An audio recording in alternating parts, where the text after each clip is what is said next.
We're okay. Okay, have enough. All right, welcome back, everybody. We're back from our recess, and we are on agenda item 12.4. We have 8 delegations regarding item 14.2 on the agenda. The first person to speak is Harry He. Oh, okay. Actually, before we start, Mr. Clerk, do you want to deal with that one administrative issue? Sorry, everybody. We inadvertently, due to a technical issue, left one delegate off the speaking list. And so we just wanted to make sure that it's okay with everybody that we add that person on. It was a clerical error. The person had signed up in enough time. So if I can just if anybody could let me know if they have a problem with that. Okay, I think that's fine, Mr. Clerk. Thank you. Okay, so the next person for agenda item 12.4, which is referring to 14.2, the pickleball motion. The second person on the speakers list is Mike Bocott. Mr. Bocott, there you are. So you can just take yourself off mute, sir, and you've got 5 minutes to address council. Can you hear me? Yes, sir. Okay, great. Thank you. I'm not sure how many delegates will have stuck around because I don't think we were expecting this to go on for 3 hours here. We were expecting it to be in the morning, but I'm going to be speaking to item 14.2. And I'm going to just take you back. I did reread the 2013 Parks report. I also looked at the key findings report twice. And I also attended or viewed the information sessions, which I thought were very helpful last week with staff and counselors. And I had some observations that popped out at me. And one of the most obvious was the population growth forecast for Richmond Hill, which is expected to grow up to 250,000 or 253,000 by the end of this planning period, 2031. And I also noticed in the 2013 Parks plan, it identified several needs, many of which went unmet, and I'm not sure why that was, but there were provisions or they identified needs for soccer, baseball, tennis courts, and I think they met somewhere between 10 to 20% of what was actually identified. So I'm not sure actually what happened there, but it's something that I didn't get any answers to when I was attending the sessions. I also noticed that in the Parks Reserve Fund, we have $30 million in the Parks Reserve Fund and 40 million in the cash in lieu fund. And I presume these funds are growing because what was also clear from the report is that we're really running out of land in Richmond Hill and we're running out of opportunities. And perhaps that may speak to why we didn't build enough soccer fields or build enough baseball diamonds or tennis courts. But again, I'll leave that up to you to figure that out. But I wanted to basically address the fact that, when you take a look at the key findings report, it doesn't come with timelines. It doesn't come with commitments. And without bold initiatives like item 14.2, I really am doubtful we will see pickleball courts or enough pickleball courts by the end of this planning period. If this report is accurate with regards to the growth of Richmond Hill, residents will be asking, how did this ever happen? We have the money, we've identified the needs, and we must find a way to actually make it happen. And I believe it will be the will of council that will make this happen.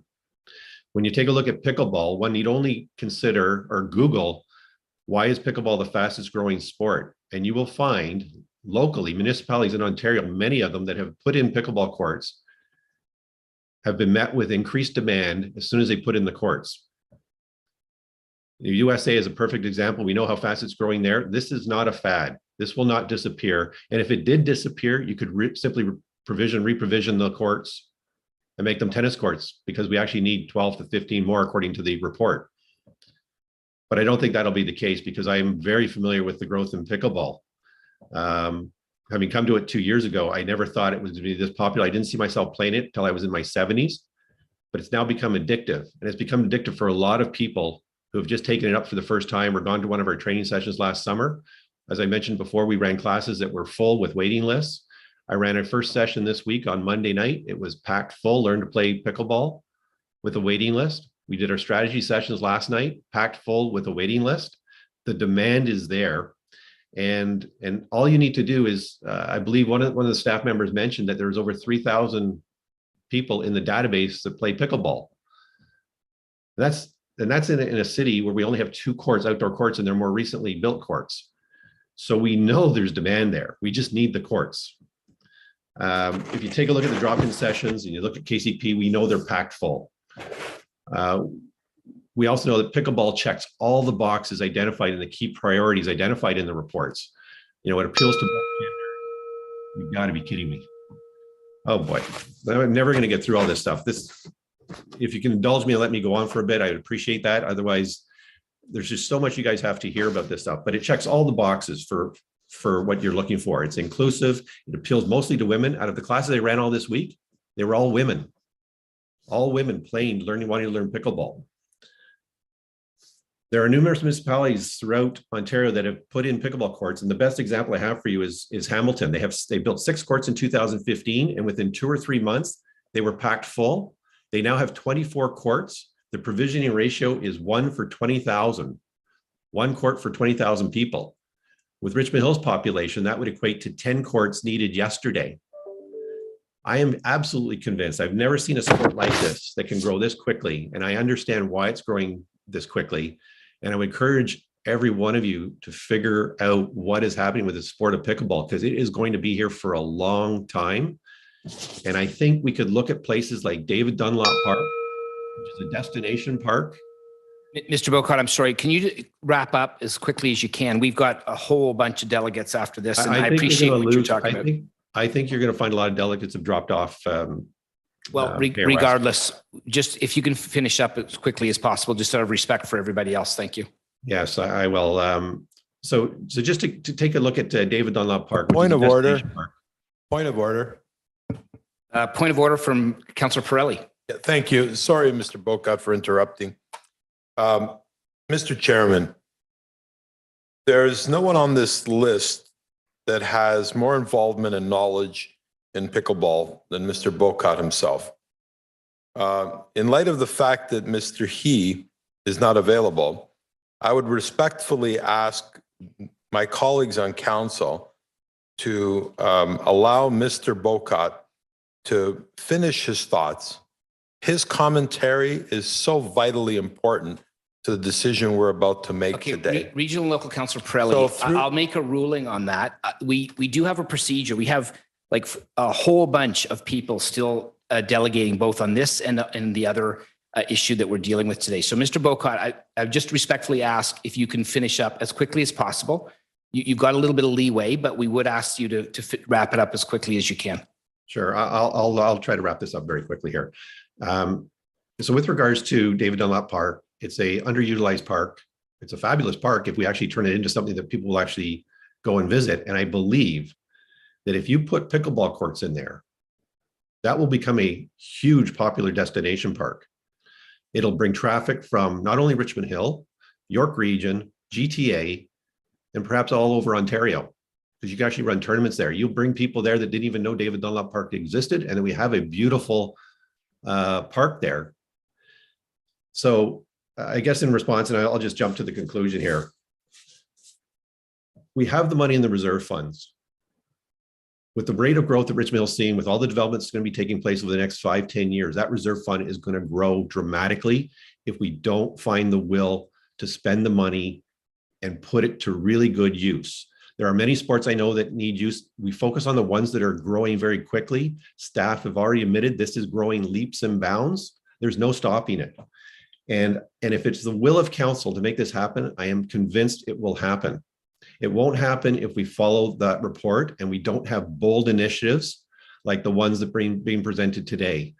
So I will wrap up there. I do have a lot more I could say, and I'd be happy to take questions if there are questions, but I know several people have already sent me many texts and emails saying they're dropping out. So I know with regards to pickleball, you may not get as many people as you were expecting. So again, I'm happy to address this or answer any questions.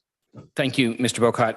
We have also, I think we received some correspondence as well. So the next person on the list is Steve Anker. Hope I'm saying that right. Okay, he is not with us at the moment. Cindy Ranieri. Oh, Here's Cindy. Welcome. Oh, Ms. Ranieri, you've got to unmute yourself, and you've got 5 minutes to address council. Thank you for being here. Okay, thank you. Mike's one of our leaders. I myself, I'm just a pickleball player and a resident.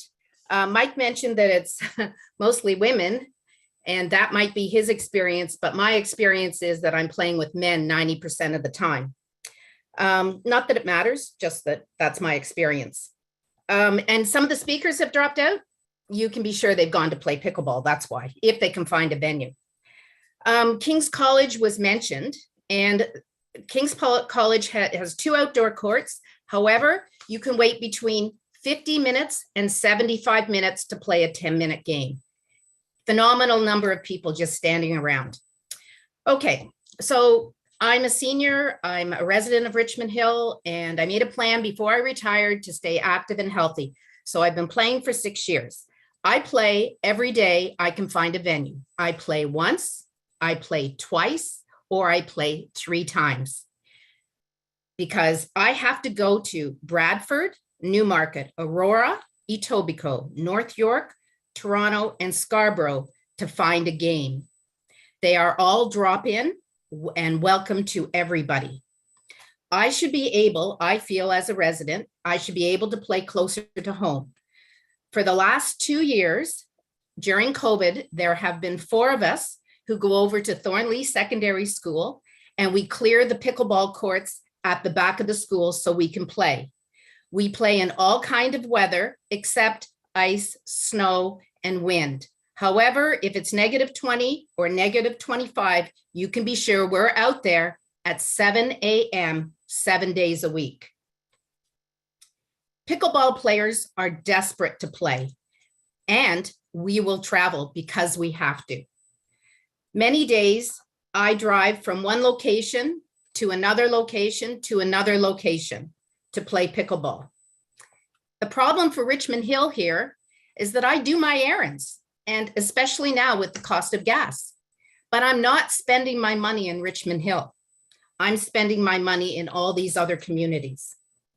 I have a girlfriend in Regina, and they have approximately the same population as Richmond Hill. She has options 3 times a day, including evenings, which we don't have, other than we used to have one Thursday night that was available. But she can go to many different, and they call them hubs, where there's 4, 6, or 8 courts, and she has choices to play anytime.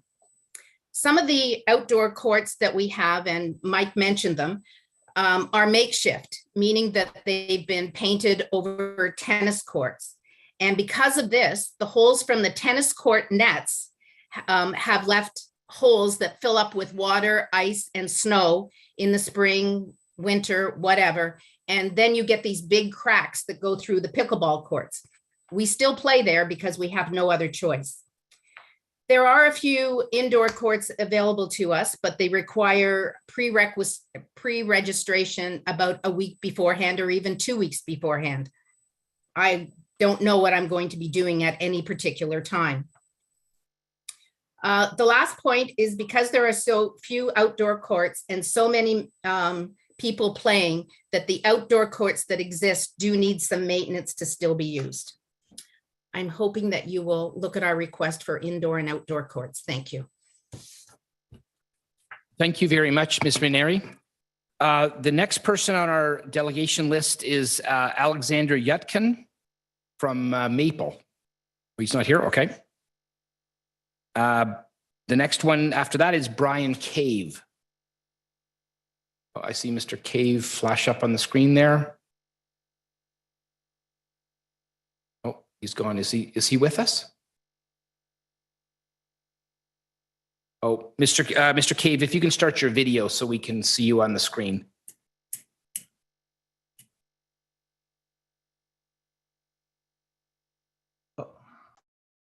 Oh, okay. Mr. Cave, if you can, we see you now on the screen, but we need you to unmute. Mute. Okay. There we go. Okay, go ahead. You've got 5 minutes, sir, to speak to council. Okay, here goes. Good afternoon, Mr. Mayor and council members. My name is Brian Cave. I am 61 years old. As a former multi-sport athlete, now with many chronic injuries, I needed to find a sport that I could play. My neighbor introduced me to pickleball 2 summers ago. I currently play 3 to 4 times a week. All the current facilities are typically fully booked within 5 minutes of availability when I try to log in online. I usually have to wait 1 to 2.5 hours on average to play at the current public facilities. I've noticed Richmond Hill has numerous tennis courts and facilities, but very few pickleball facilities and places to play. The exponential viral growth of this sport is occurring because people like me, seniors, need an activity that they can participate in. Also, any age group or skill level can play this sport. The major issue here is you have a sport anyone can play, young, middle-aged, seniors, but you don't have enough, and there's inadequate facilities to accommodate the overwhelming demand for this sport. In closing, Richmond Hill must act today and provide pickleball facilities now. Thank you for your time. Thank you very much, Mr. Cave. The next person on the list is Annette, and I'm going to do my best here. Henrik Pim.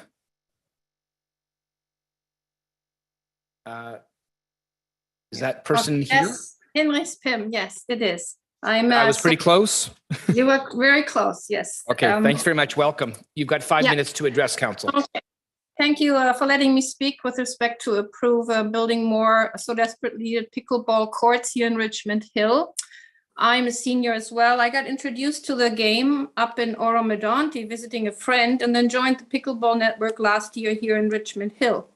Pickleball is a fairly inexpensive activity to play that reaches, as was just said, all age groups at any skill level.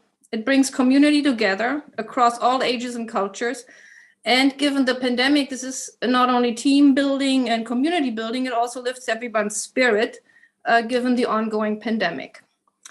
Since I joined the Richmond Hill Network, the number of people wanting to play a game, like Mike has pointed out, and everyone has grown exponentially. My last game outdoor was in, like I think Miss Atkinson mentioned, was in late November on a tennis court, like with my gloves on, we cleared it. After dark, the court was finally empty, dressed in winter gear with floodlights. We had to hit the pickleball across a makeshift court with a tennis net because there was no proper net or court to play on available. Already last summer, the only existing decent outdoor facility close to me here was King's Court. It was constantly occupied, already mentioned, and we could barely get a game in, if any at all. I was only able to play there twice and then literally gave up on even going. I therefore ask council to approve building more pickleball courts outdoor and indoor here in Richmond Hill, where they are desperately needed. I also ask council to consider purchasing portable pickleball nets that can be stored in a shed with a number lock and then set up fast on an existing court, provided the correct lines are drawn on the ground. I saw this in Oro-Medonte, where they had a separate tennis court, all fenced in, and a separate pickleball basketball area on which we could set up. So they had a number lock, they opened up, we could set up 3 nets on the already drawn lines. There were lines drawn, it was done in 10 minutes. And there was a given time. And again, like Ms. Atkinson, one of them said already, everybody could join. And anyway, when we were done, there was youth waiting to play basketball. So it was a multifunctional court and it worked. I live near Lennox Park. I'm in, I think, Ward 4, which is currently still undergoing reconstruction. And I'm asking council as well, what an opportunity to revisit the plan. There is still machinery out there for the spring, and there's tons of room to add a proper pickleball court even there in the existing park. or even a shed, anything that we can play on that actually is a pickleball court, because there are so many of us that want to play. Gas now is expensive, and it will be for a while. And again, like the other lady said too, if I go shopping, I drive up to Oromodonto, I go shopping there, I come back, or I go up to Newmarket. I'm not shopping then in Richmond Hill. So I ask you to have a look at all existing parks and see whether we can add more pickleball courts here in Richmond Hill. They bring people back together, help maintain community spirit, and will be a great addition for the Richmond Hill community. Thank you for listening. Thank you very much. The next person we have on the speakers list is Teresa Mioto, and she's not here. Okay. So that exhausts our speakers list. So I will bring this back to council.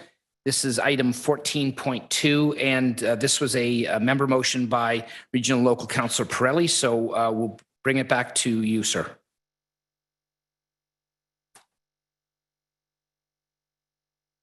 Thank you, Mr. Mayor. I would have appreciated if we could have a little bit more input from Mr. Bocott, but I guess it wasn't the chair's will to listen to the residents and give them the opportunity to speak, make all the comments they needed to make. So I'll try to make them. Again, I'll start off as I did with the Indigenous Cultural Center motion. I'm looking for positive feedback from members of council. Problems we have lots of in our community, in our society.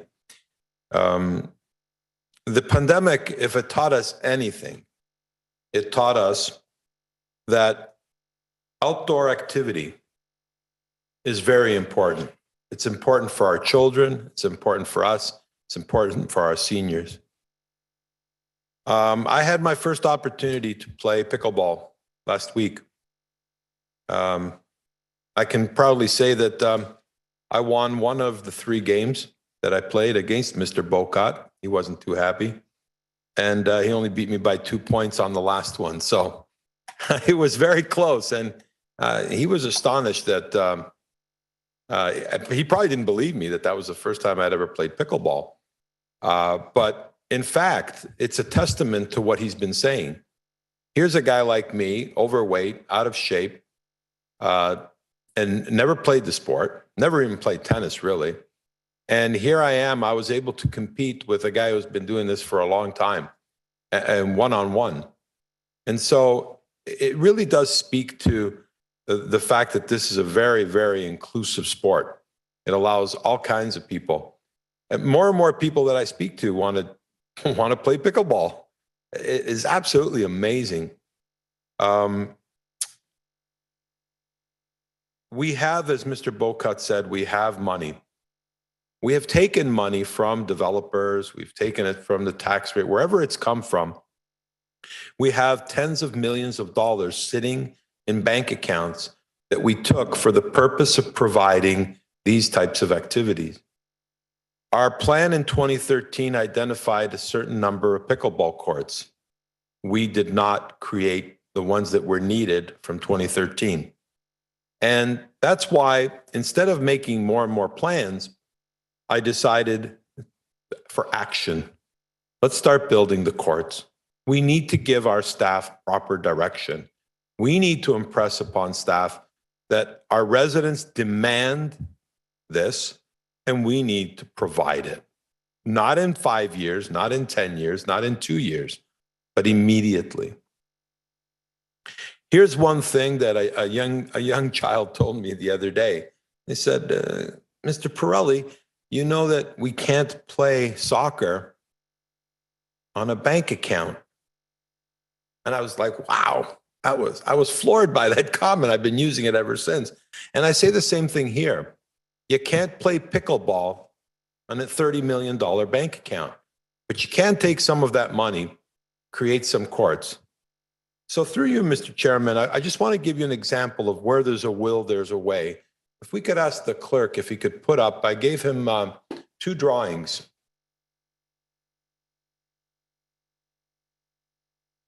Appreciate if you could stop the clock. The clock will run out before I get a chance to get that on there. we have the other one first, please, and thank you.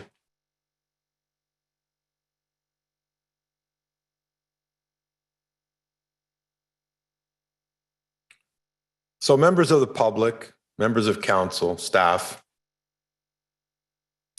last week I heard a comment made by one of our staff members. I don't want to, point anybody out, that there was a certain developer that, wasn't cooperating with us as it pertained to park in their subdivision that they were planning.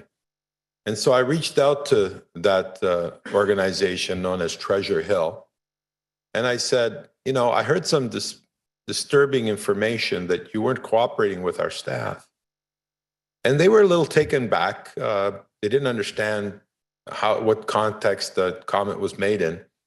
And I asked them, can you please tell me what you want to do with the land that you have at Major Mackenzie and the 404, known as the Treasure Hill lands, the ones we gave that got a ministerial zoning order for. And I asked them if they would undertake to have something designed, preliminary, for pickleball. And here's what they came up with. This is actually a second drawing, because the first drawing they sent me didn't have enough parking, and they came up with a better drawing. This is just a testament to their willingness to want to work with the city if we engage them in good faith. Here is 10 pickleball courts. As a matter of fact, through you, Mr. Chairman, to the Commissioner of Planning, I have a question. Go ahead. Mr. Commissioner, the plan that they have is the one that got the ministerial zoning order. In their drawings, were they given I believe I recall a 0.42 hectare park? And is that your recollection? I know I may catch you off guard here. Mr. Kwan? Through you, Mr. Mayor, the plan on which, the ministerial zoning order only provides for zoning. A concept plan was submitted with that for the reference of the minister, and the town was, or the city was made privy, aware of it as well. However, parkland has not been defined at this point in time through the subdivision design, and it's still a discussion point we have with the developer. Oh, sorry, let me rephrase my question. I guess I didn't ask it properly, Commissioner. In the concept plan that they submitted, Just finish up, Councilor. in the concept plan that was submitted, they had identified certain lands for certain things. And one of the things that was approved when they considered the ministerial zoning order was the amount of parkland that was given. My question was, how much parkland was contemplated when they brought that concept plan forward? How much parkland? Commissioner, go ahead. Councilor Pirelli, you're out of time, but if you can wrap up after this quickly, that's fine. But Mr. Kwan, if you can answer that, go ahead. Through you, Mr. Mayor, I don't have the plan in front of me, so I can't quantify the amount that was shown on that concept. But just to reiterate, the plan, the concept plan is not definitive in terms of the subdivision approval that the city still has authority over at this point in time. Okay, Regional Local Councilor Pirelli, do you want to finish up, or do you want me to put you on a second round? No, Mr. Chairman, I'd like to finish up. Okay, we'll just wrap it up, just out of respect for everybody else's time as well. Well, out of respect for the residents that came here today, absolutely, and the 3,000 pickleball members in Richmond Hill, Regional Local Councilor Pirelli, that's fine. Go ahead. It would behoove you to allow the mover of the motion. And I am, so go ahead, sir. Go ahead. Okay, so the reason I asked the question of Commissioner Kwan was that in my discussions with Treasure Hill, that concept, if I recall correctly, had a 0.42 hectare park. In the weekend discussions with Treasure Hill, if you look at this drawing, in the next picture that the clerk can put up for me, you'll notice that they're up over 0.6 hectares for the park. This is a strong willingness for the landowner to cooperate to see what we can do to help the community. So I'll wait to speak to a second round to talk about other things, but along the same lines as all three motions today, it's about action. It's about getting things done now, not waiting for the future. The fear mongering of, these are, is this sport going to be around in 10 years? Well, you know what? We identified a need 10 years ago and it's still around today. So Okay. let's deal with the issue that's needed today. Thank you. And let's So deal with the issue that's needed today. And let's make sure that we provide. Look, Mr. Mayor, if you don't want to get this done and done right, and you just want to rush through Counselor, this. this is No, nothing. no. Excuse me. This No, is no, nothing. I'm not going to be listen to me. We have. Listen to me. You're the chairman. You're supposed to show some leadership. I am. But you're not showing any leadership. You just want to rush through this. No, that's not it at all. You used the excuse that there were 8 delegations to not allow Mr. Bocott to speak. We have a number and then 5 of them didn't show up. And yet you didn't use any of your discretion to hear from our residents. Counselor, we are here to serve. I've got you down. I've got you down for a second round. I need a seconder. We are here to serve at the will of the residents. Excuse me, sir. I have a second round. I have you down for a second round. Adherence to this 5-minute I now need a seconder for this motion. Ridiculous. I can't believe I need a seconder for this motion, please. No, you don't need a seconder for the motion, sir. Somebody from council, I need a second for the motion. No, you don't need a seconder. You have no clue what you're doing. Yes, I do need a seconder. Who moved the motion? Well, I'm assuming it's your member motion. Oh, so now you're assuming. You're getting a seconder. Okay, we have no motion. Assumption. Do you want, is it that we have no motion on the floor? Well, your words matter, and you're looking for a seconder. Are you putting the motion on the floor, Councillor? There's a motion on the floor? I said, are you putting your motion on the floor at this time? As soon as I'm done, I'll give you my motion. Your time is up. Time. If you would, your time. Are you time. here to serve the people? No, or are you here to serve the policy? Here, Councillor. Who are you here to serve? We have a procedure here in Councillor fairness. Barros, can you tell me we have a procedure that is in respect of everybody else that's on this council and the public that's waiting to speak. I've given you leeway, and that's fine. But if you would like to put your motion on the floor, that's fine. Then we'll look for a seconder. Would you like to put your motion on the floor? I want my motion to be put up on the screen so I can read it. That's part of it. Sure. Put the motion up on the screen, please, Mr. Clerk. Thank you.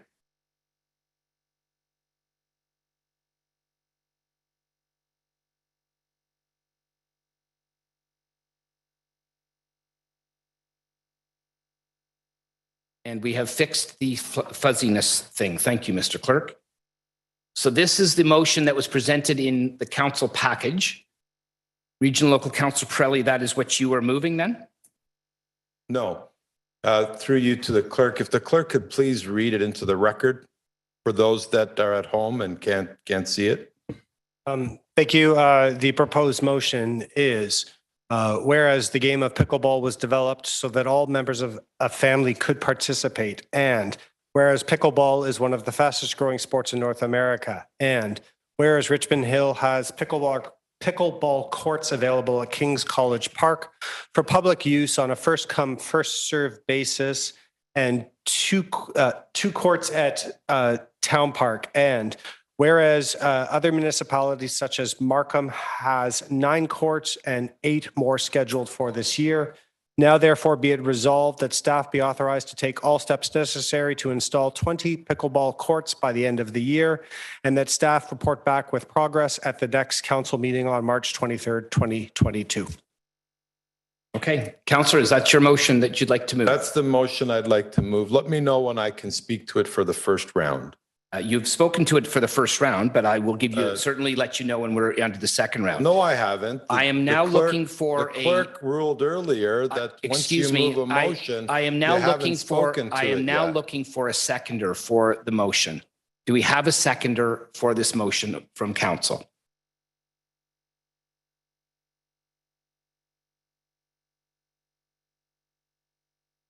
We don't have a seconder for the motion. Councillor Barros. Go ahead.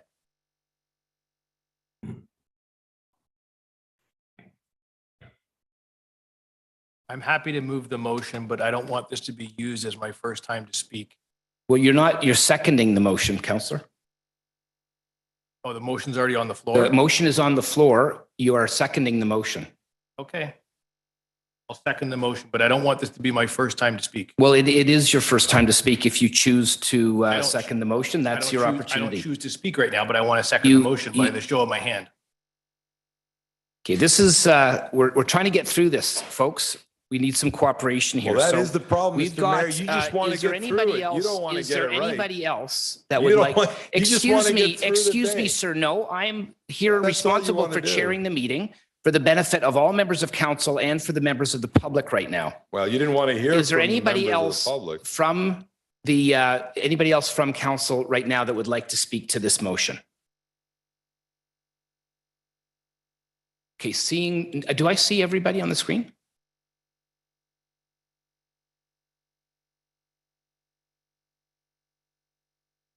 Okay, I don't see anybody else at this time. Oh, I'm sorry, Regional Local Councillor DePaula. Go ahead. Thank you, Mr. Mayor. I'm satisfied with the motion in that it's asking for staff to report back. I think we need a fulsome report and to hear from our staff about the implementation of these courts, but it's as the motion is worded right now, we're requiring, I guess, staff to take all steps necessary to install 20 pickleball courts. Now that doesn't give any latitude to understand fully the financial implications of of what it will cost. I can't recall ever giving such a directive to our staff without having their input, and there hasn't even been any questions asked of our staff as to how they might go about doing this. I would just be more comfortable if the staff report, the staff were to report back on the possibility of the installation of the 20. Well, if you've got a question, now's the time to ask it, Regional Councillor. Councillor Barros, it's not your turn to speak. You gave up your turn. Well, you deferred your term to speak. If you have a point of order, that you can have a point of order, but this is not right now. The floor is somebody else's, not yours. So Regional Local Councillor DePaulo, continue. Thank you, Mr. Mayor.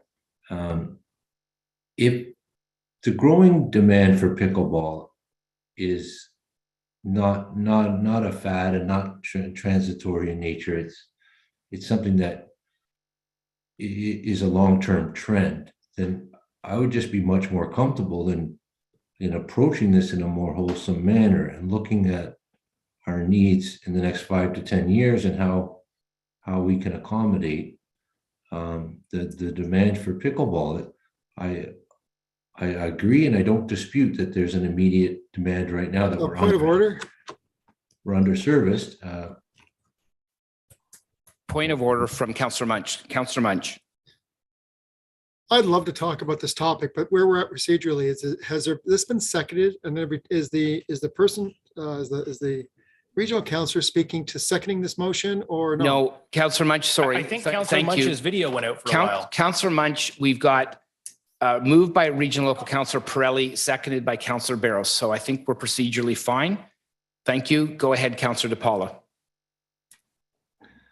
Yes, so I'm just speaking to the motion, and I'm very uncomfortable with the way in which it's worded. Mr. Mayor, I'd like to refer to defer this to refer it to our staff. I think that has to happen first. I'm just not in a position to make a decision. I don't know if we need 20 pickleball courts or 50 or 100, and I don't know what the mechanism is going to be that they will be built by the end of the year.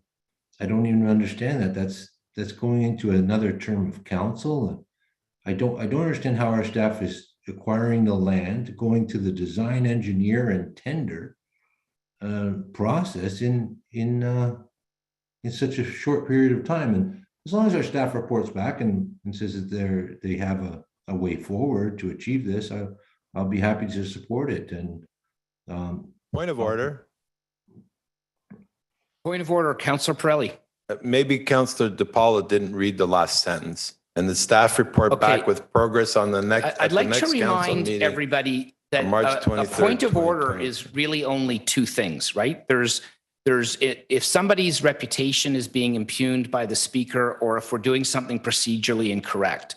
Right now, Councillor DiPaolo is asking questions, and he has the right to do that uninterrupted. So I would ask members of council to consider that when we're doing a point of order. A point of information, I believe, is not a time that you are interrupting. It's when you've got a break between speakers. So Councillor DiPaolo, go ahead. Well, why don't you listen to my point of order first? Point of information. I've already ruled on it, Councillor Pirelli. What was my point of order? Well, go ahead. Tell me what your point of order is. Well, you ruled on something. Go You say you ahead. ruled on- What was Go your ahead. ruling? Go ahead. Go ahead. What was your ruling? I don't think what you were getting at was a point of order, and I wanted What to was get my back point of- to the speaker what who was my had the point of floor, order? because in fairness to the What speaker, was my point of order? I don't think it was a point of order. Why? You didn't let me finish. Go ahead and restate your point of order. Do it Thank quickly, you. and then we'll move on. Thank you. What is your point of order? The regional and local councillor has impugned my reputation by the fact that he's stating that he feels uncomfortable and that we don't have any comment from staff because he didn't read the last sentence or chose not to acknowledge the last sentence. I don't agree. I know you don't agree. That is my ruling, Councillor. I know. Councillor I understand. DiPaolo, go ahead. You have a great ruling. thank you. So Mr. Mayor, it's clear in 2 weeks' time, our staff's going to report back on their progress. But they're being given a directive in this motion. They're being told that by the end of the year, you got to have 20 pickleball courts instead of reporting back on the likelihood of acquiring the land, the length of time it takes, the costs associated with per pickleball court, and all of the valuable information that I would need to properly make a decision. So I have no problem supporting and going through the proper process and the proper channels to get pickleball courts installed as quickly as possible. But I just can't support the motion the way it's worded, giving our staff that direction, because it forces the report to be compromised, and it's so focused on one objective that it will not allow our staff to report back on all the other possible alternatives that I think it's possible we could get 100 pickleball courts next year. Thank you. Okay. Thank you very much, Regional Local Councillor DiPaolo. So I don't have anybody else at the moment on this. Oh, sorry, Councillor Munch and then Councillor Silovitz.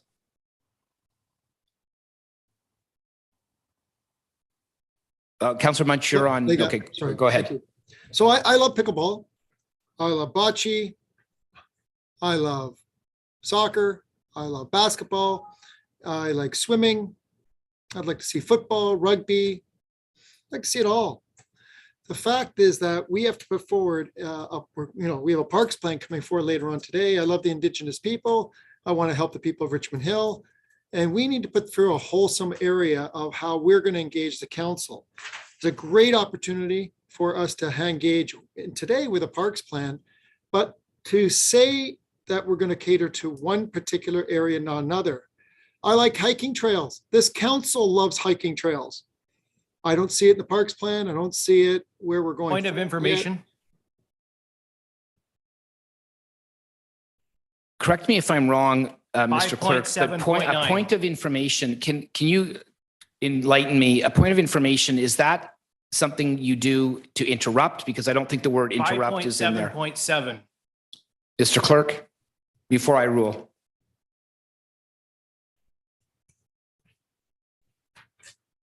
When a member is speaking, no member shall interrupt except to raise a point of order, a point of information, or to appeal a decision of the Mr. I'm chair. asking Mr. Clerk. It's then redefined in 5.7.9. Mr. Mayor, Councillor Barrows did read the correct section. Okay. And it does say when a member is speaking, no member shall interrupt except to raise a point of order, a point of information, or to appeal a decision of the chair. Okay, so what is your point of information, Councillor Barrows? Does the motion in front of us say that we are going to exclude talking about other sports or other opportunities in the Parks Master Plan? No, I don't think it does, but I think if I was interpreting what Councillor Munch was saying, is that we make decisions all the time, and when we're spending money, we can't spend it on two different things at the same time. I think that's what he was getting at. Councillor Munch, the floor is yours. Point of order. Okay, Councillor Pirelli, point of order. Well, if he's speaking about other sports, that's not what the motion before us is. So can you please instruct I the don't think member- that is anything procedurally incorrect. What Councillor Munch, I think, is getting at is that we are making choices in how we're spending our resources. And I don't think that that's Well, we a don't need procedural Councillor issue. Munch to speak. You could just tell us what he's thinking. I'm ruling on your point of order, Councillor Pirelli. Councillor Munch, the floor is yours. So thank you. So I would hope that I appreciate everybody's position, what we're trying to do, and everyone's got a context. I appreciate the motion to try to help the wellness of our community. And it's a tough time. And we have a growing sport. We have a plan in front of us that's updated every so often. But to pigeonhole with a specific time frame on an act of council, I think we need to have a more wholesome approach, and we need to have a greater context of our master plans and priorities. I'm all in favor of expanding and getting good utilization of our resources here in the city of Richmond Hill and serving residents first. The fact that we have not met our growth targets has put us in an austerity situation, according to our director. And given that the mover has engaged directly with a particular landowner, maybe there are other landowners, and maybe there are better places, and maybe there's a faster track. And as the commissioner has stated that they're in discussions, I'm not sure where this stands within those discussions. And I think we should have Point a of much information, Yes, Councillor Barrows. Mr. Chair. Does the motion in front of us specify an exact location that these courts should be contemplated being built on? No, and I think if I'm interpreting Councillor Munch's words properly, he's opining on the different possible places that this could go. I think that's totally within his right, and I would rule that he's totally fine. Go ahead, Councillor Munch. This motion does not tell us where to put. No, and he has got the freedom to That's the explore this, information I was as looking does for. any Thank other you. member of council. So You provided Councillor the Munch, you have the clarification I was floor. looking for. Councillor Barrows asked you a question for information. And I've given him the best answer I can. Councillor Munch, the floor is yours.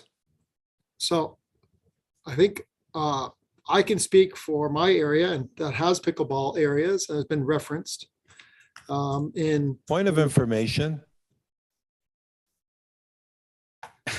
Councillor Pirelli. I don't see the humor in this, Mr. I don't Mayor. either, actually. Go ahead. Well, then What's why your are point you of laughing at- information? Why are you laughing when I What said is your point of information? Well, answer Councillor? my question. Why did you laugh? What is your point of information, Councillor? Councillor Munch just stated in his area. I need to know what that means if I'm going to listen to what he's saying. What does in his area mean? Does he own an area of Richmond Hill? Can you please clarify what that means?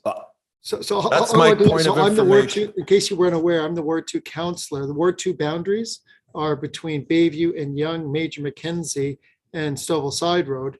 And Town Park is within that boundary. And this motion, I'm not sure if you read your motion or not, but your motion states Town Park, which I'm is. not sure if I read my motion or not. The clerk just read it.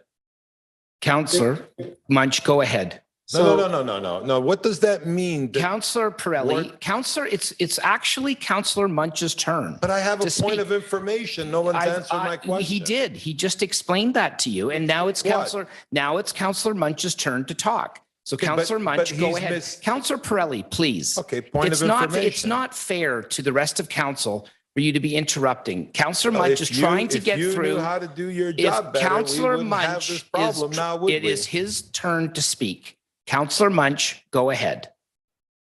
For those watching and being interested in this topic, you can see that many of us want to see a sports and wellness go forward. This motion talks about expansion of a recreation and wellness. And we really want to see that happen. I heard the previous speaker, the regional councillor, speak to that effect. We're just saying that we don't think that this is going to work.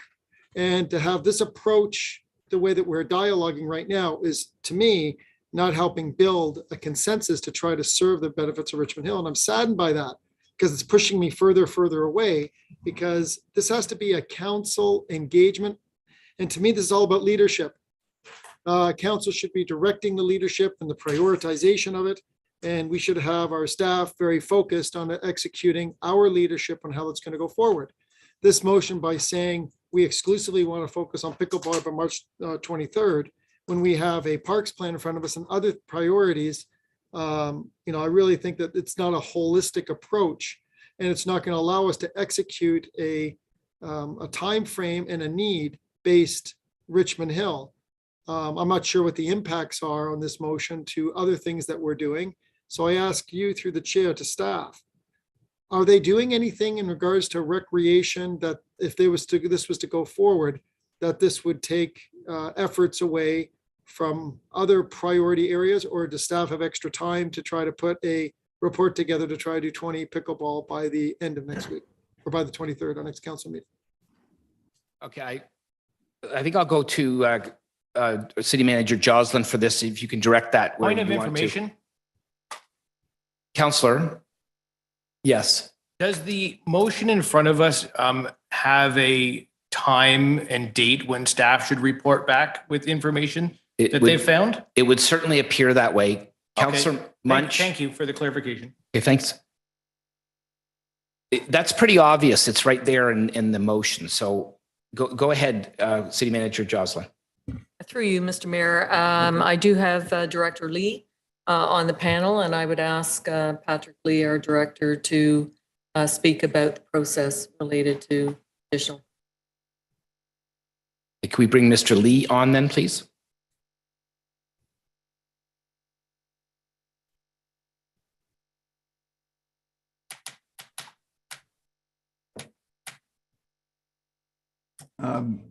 Through the mayor,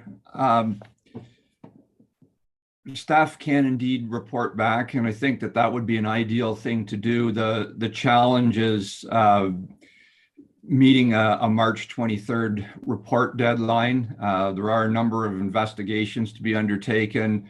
We need to get a report together, get it approved, get it on the council agenda so that members of the public can see the agenda, see the report, have comments on it. And to be honest, March 23rd is just not really doable. Point of information.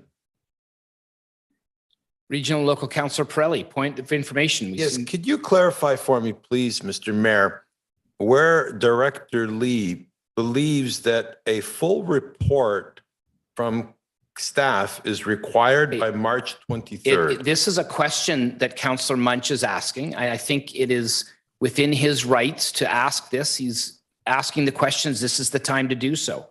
Mr. Lee, go ahead. No.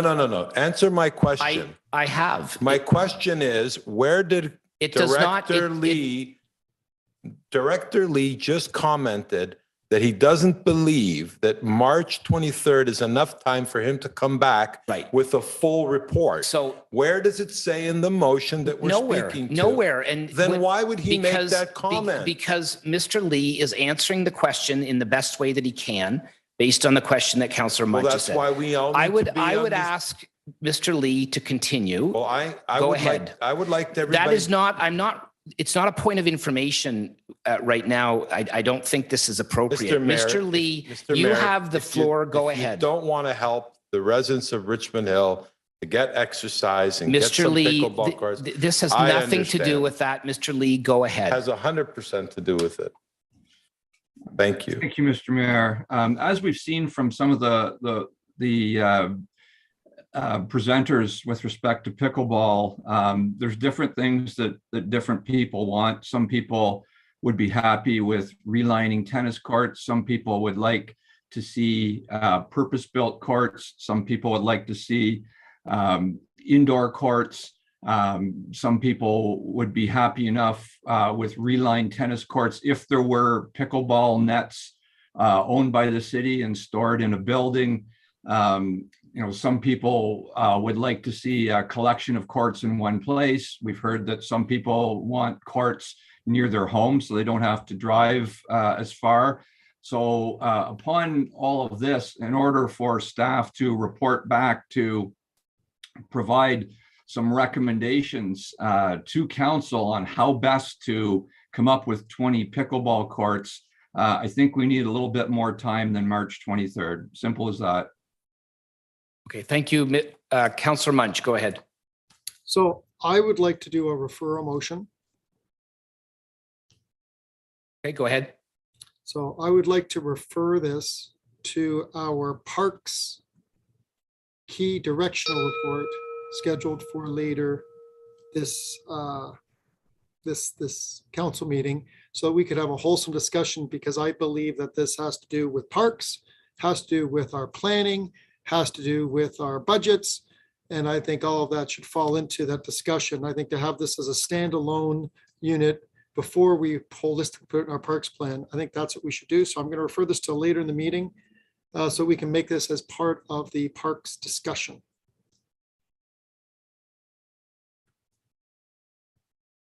And the key Okay. direction report. I'll look to you, Mr. Clerk. My only comment, Councillor Munch, I understand what you're saying, is that it came from the Parks, Recreation and Culture Master Plan, and it was calved off, and now what you're asking is for us to put it back on. I'll leave it up to council. I'm not sure how council feels about that. Point of information. I will suggest, though, that it probably. Point of information. I will suggest that it Point might of not be information appropriate to for do the that. third Councillor time. Pirelli. Point of information. Yes. Thank you. You're so concerned with following procedure, but 3 times I had to ask for point of information. What is your point of information?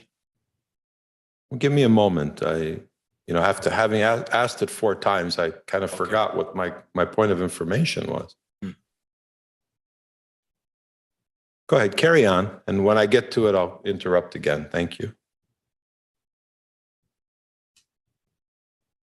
Mr. Clerk. Thank you.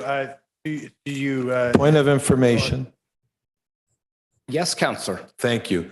Mr. Mayor, can you please follow procedure? That's not a point of order. Point of order. Point of order. Thank you. We have a motion to refer on the floor. You are required procedurally through you to the clerk. Mr. Clerk. This is a point. No. Excuse me. This is a point. Excuse me. A point of order. I need to rule on your point of order. And so go ahead and finish telling me what your point of order is that we have a motion to refer on the floor. Procedurally, you are to call for a seconder so that we have a discussion. And before we do that, I would like to get some advice from the clerk to make sure that we're procedurally in line before we ask for a seconder. Mr. Clerk. Thank you, through you, Mr. Mayor. As I understand Councillor Munch's proposed referral, it's to consider this in conjunction with another agenda item. Under the procedure bylaw, a motion to refer, it's very specific. It says must indicate the committee or staff member to which the matter is being referred. So it is not open to, that motion, in my advice would be, is not open to joint matters. The other motion that we have, of course, would be a motion to defer. But that, of course, also would not apply because that's to a different date and time. There is no procedural motion in this context that I am aware of that would join two items. The only thing that council could do, and it's not in our procedure bylaw, so I'm from memory, and I apologize, going to Robert's Rules of Orders, you could table consideration of this item until after having dealt with the other item. That would be the only procedural motion that I'm aware of that is similar to what Councillor Munch is talking about. Tabling the motion is just putting it later in the meeting, though. Correct. That's not what Councillor Munch is trying to achieve, I don't think. I'm okay with that as well. We can either do this as later on, or I can move a subsequent motion for a special council meeting to discuss about this for a date and time to be agreed to as we have a discussion with staff. So I'm asking for some openness with council to say, do we want to discuss this as part of the parks plan first, or do we want to refer this as a special council meeting? I'm open to either way. If whatever we want to discuss this as a group, I think we need to have a further discussion. Clearly, this particular item, along with other council directives, should be prioritized within our Parks and Recreation plan. So I leave it to you to tell me what you'd like to do. Okay, well, Councillor Munch, I think as the clerk has said, we can table this motion till the end, or till later in the meeting. I suppose it would be at the end. I'm not sure that that's going to achieve what you want and try and be helpful. You can defer it to another date, and you can refer it to another date with more information from staff. I think Okay, those so are the then- three. I'd like to refer it then, if you're not allowed to refer it to later. Point of order. Okay, I have a point of order. Sorry, Councillor Munch. I have a point of order from Councillor Barros. Go ahead, Councillor Barros. If I can be helpful.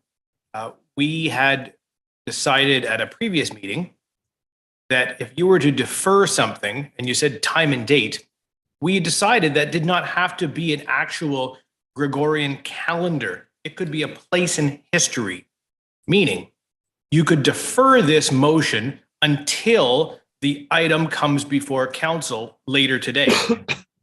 Because of course, the member doesn't know what time in the clock that motion is going to be in front of us. Okay, I think that's the same as tabling it, as the clerk has said. So I just wanted to be clear though. no, that's fine. Because it was I said think that you would have to defer it to a different time and date. Sure. Inferring it would be another day. Okay, well, And that just was not- the other option that the clerk brought That's to our just not attention. accurate, and that was my point of order. So Councillor Munch, I think you have your options ahead So- in front of you. Which would you like to do? I'd like to refer it to a special council meeting to ask staff to come back with how to put in place 20 pickleball courts and what the criteria is to do 20 pickleball courts by the end of 2022. If that has to be phased in or not phased in, and what they can do, at least as a preliminary, because we have to prioritize this, because it seems to be the will of council and the public as a whole. So I would say let's refer this for a special council meeting. And listening that the 23rd is too soon, listening to Mr. Lee, I would ask Mr. Lee, what time frame would you need in order for me to make this enough so that you could provide some information to a special council meeting for us to discuss this topic? Excellent question, Tom. Through the mayor to Councillor Munch, we'd need a couple of cycles, 2 or 4 more weeks beyond March 23rd. That would give us a minimal amount of time to report back properly. Okay, Councillor Munch, if I may, what I would recommend that you do, this is you're free to do what you need to on this, but I think you've got the answer from Director Lee. I would suggest that you put that on we have council meetings during that time frame that we could add this to the agenda. I think that would be the most efficient way because we know we have a date then. Does that work for you? I'm happy. So when do you recommend? Well, I think Mr. Lee said in about 4 to 6 weeks' time. Is that right, Mr. Lee? That would be appropriate. And Hey, when is, Mr. so what are we, when is the council agenda? Can the clerk help me to look at Yeah. when the, Mr. Clerk, could you give him a date in when about? in April? So, thank you. So, and I apologize, Councillor, if you're speaking to a special council meeting, and I'm going to so premise this, right now. Regular council meeting in April, regular council A meeting. regular council? Okay. So a regular council meeting in the 4 to 6 week range, just doing a quick one, two, would be either Wednesday, April 13th or Wednesday, April 27th. So I say April 13th fits within that 2 to 4 week time frame that Mr. Lee suggested, that we refer this back to a special count in line with the April 13th council meeting. And add this as an agenda item.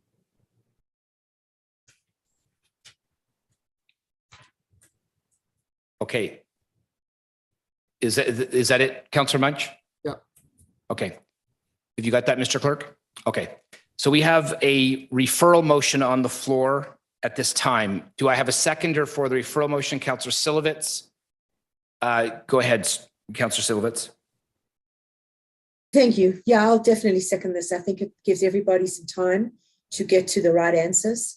There's no question we all support, we want to see more pickleball courts, and we want to make sure that our residents have enough courts for them to use. But this does need very specific discussion and very specific indication to be given to us from our finance and treasury with regards to financing. So sure, yes, my second.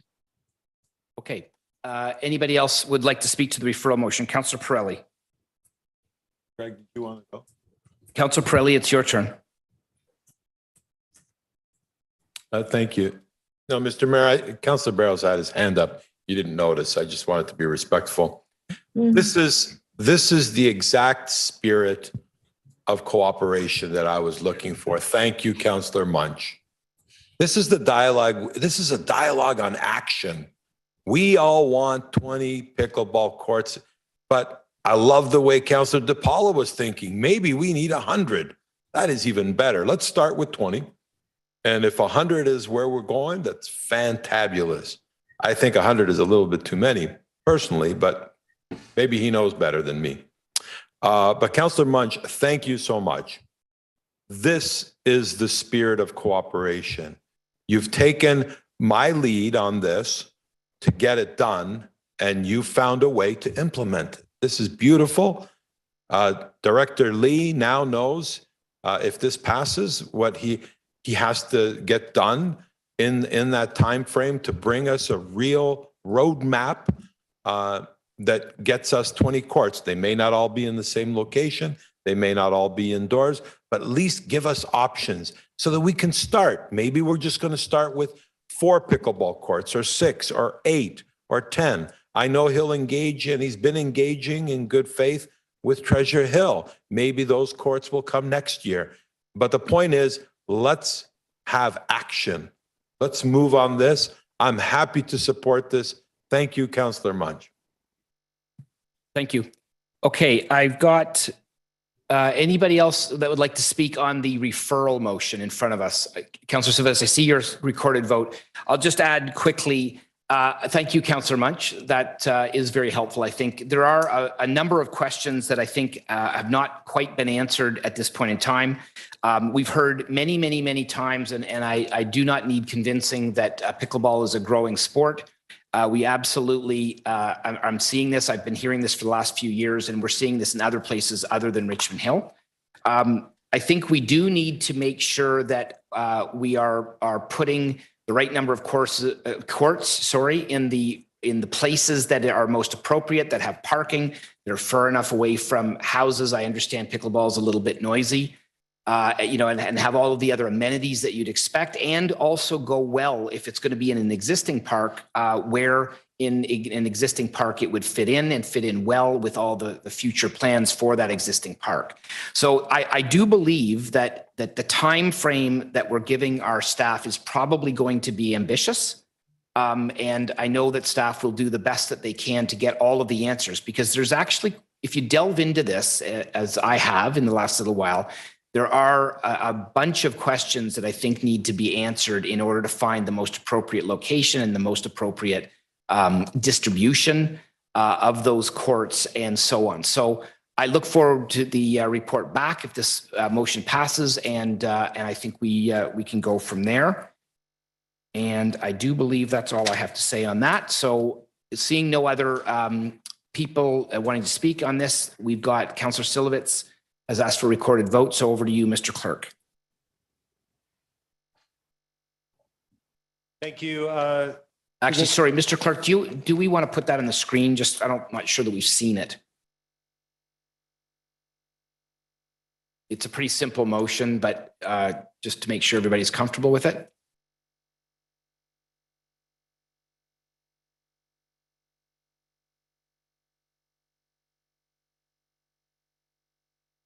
Okay, so go ahead with the recorded vote, Mr. Hike.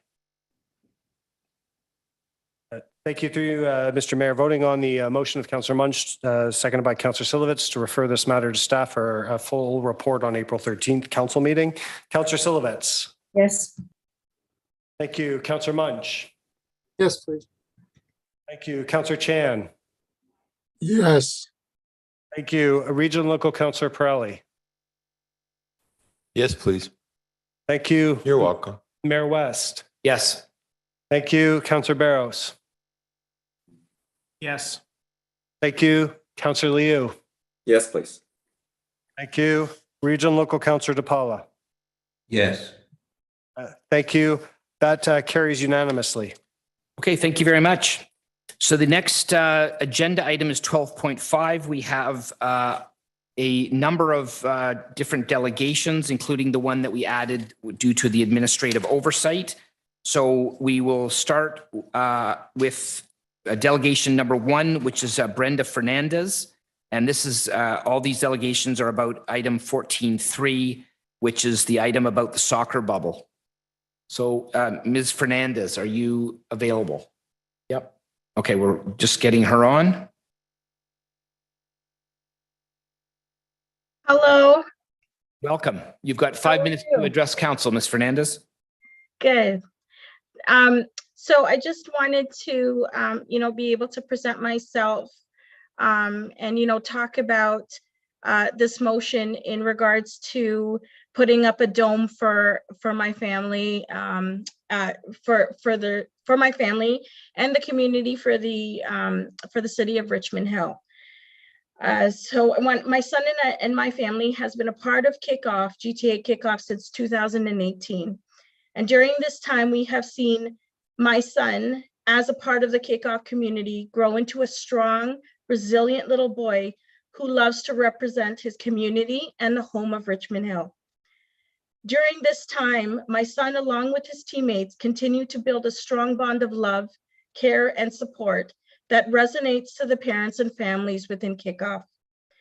Kickoff, its coaches and support network, has taught our boys discipline, resilience, strength, support, dedication, and motivation to represent their team and home in Richmond Hill.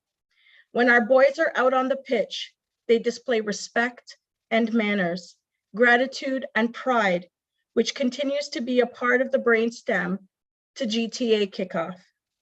Having a dedicated home, a dedicated dome, will enable our children to continue to grow in their team sport while maturing in their personal development.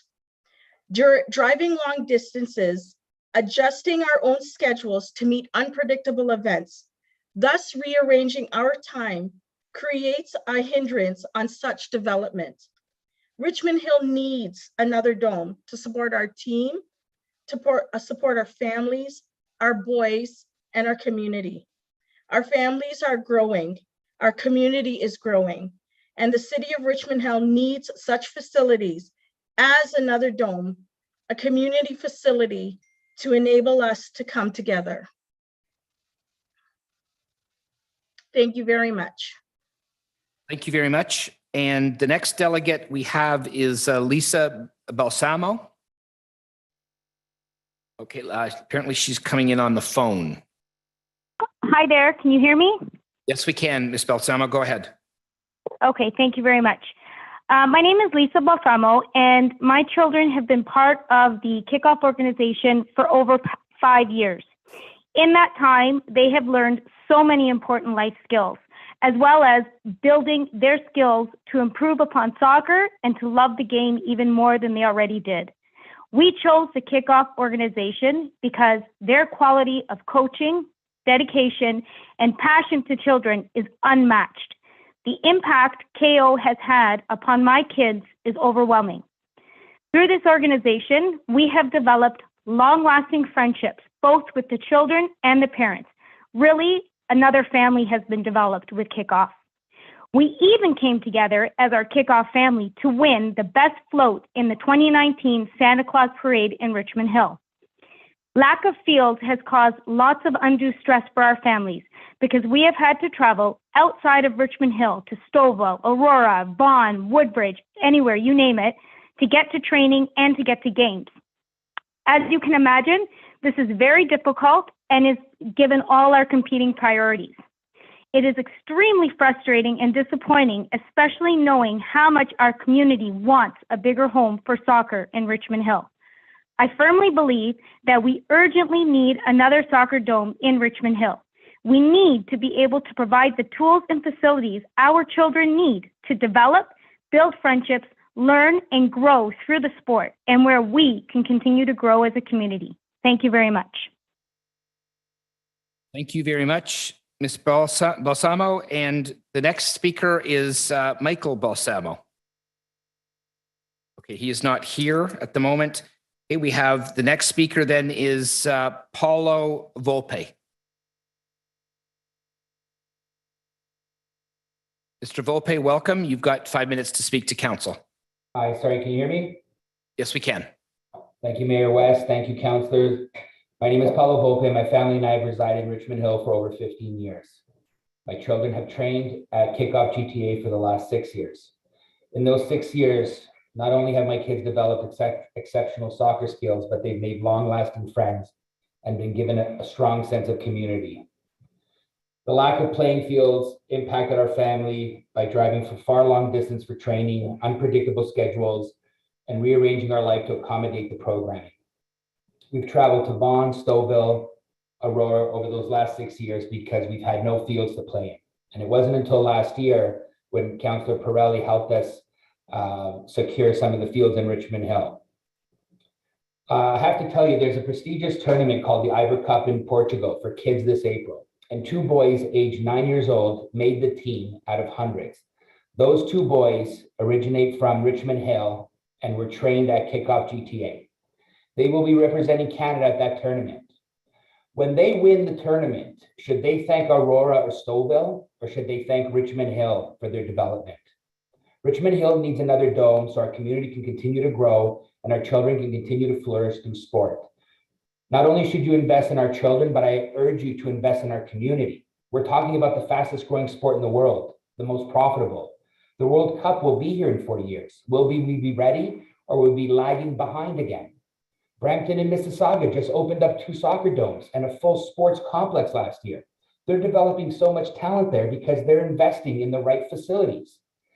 Can all of you please put your differences aside for once, and can you all vote this motion in? Let's stop making excuses. I don't see Basketball Association, Football Association, tennis, or the bocce group here today asking for more courts or parkland. You know, you have pickleball and soccer that have rallied their community to get involved and push this motion through. So focus what's on hand. We've had about 10 delegates also drop off today because we've all been here since 9 a.m. from work. You know, in the future, as a courtesy to the delegates, can we manage the time properly so that actually all the delegates could speak? Because I can tell you, we could have over 100 people. We have over 1,000 kids at Kickoff GTA that were willing to talk. We want to be able to thank all of you, Mayor West, Councillor Liu, Councillor Chan, Councillor DePaula, Councillor Pirelli, Councillor Mensch, Councillor Klevitz. Please, we support this motion 14.3, and so should you. And 1 second, because I know my kids wanted to talk as well. So I don't know if you can see this. Hi, my name is Layla and I play soccer at Kickoff GTA. I made this video in support of motion 13.4. We would love to have a new soccer dome in Richmond Hill. I play and represent Richmond Hill. However, my packages are really far away. Please support a new dome in Richmond Hill for kickoff. And thank you, Mayor Pirelli, for everything you've done.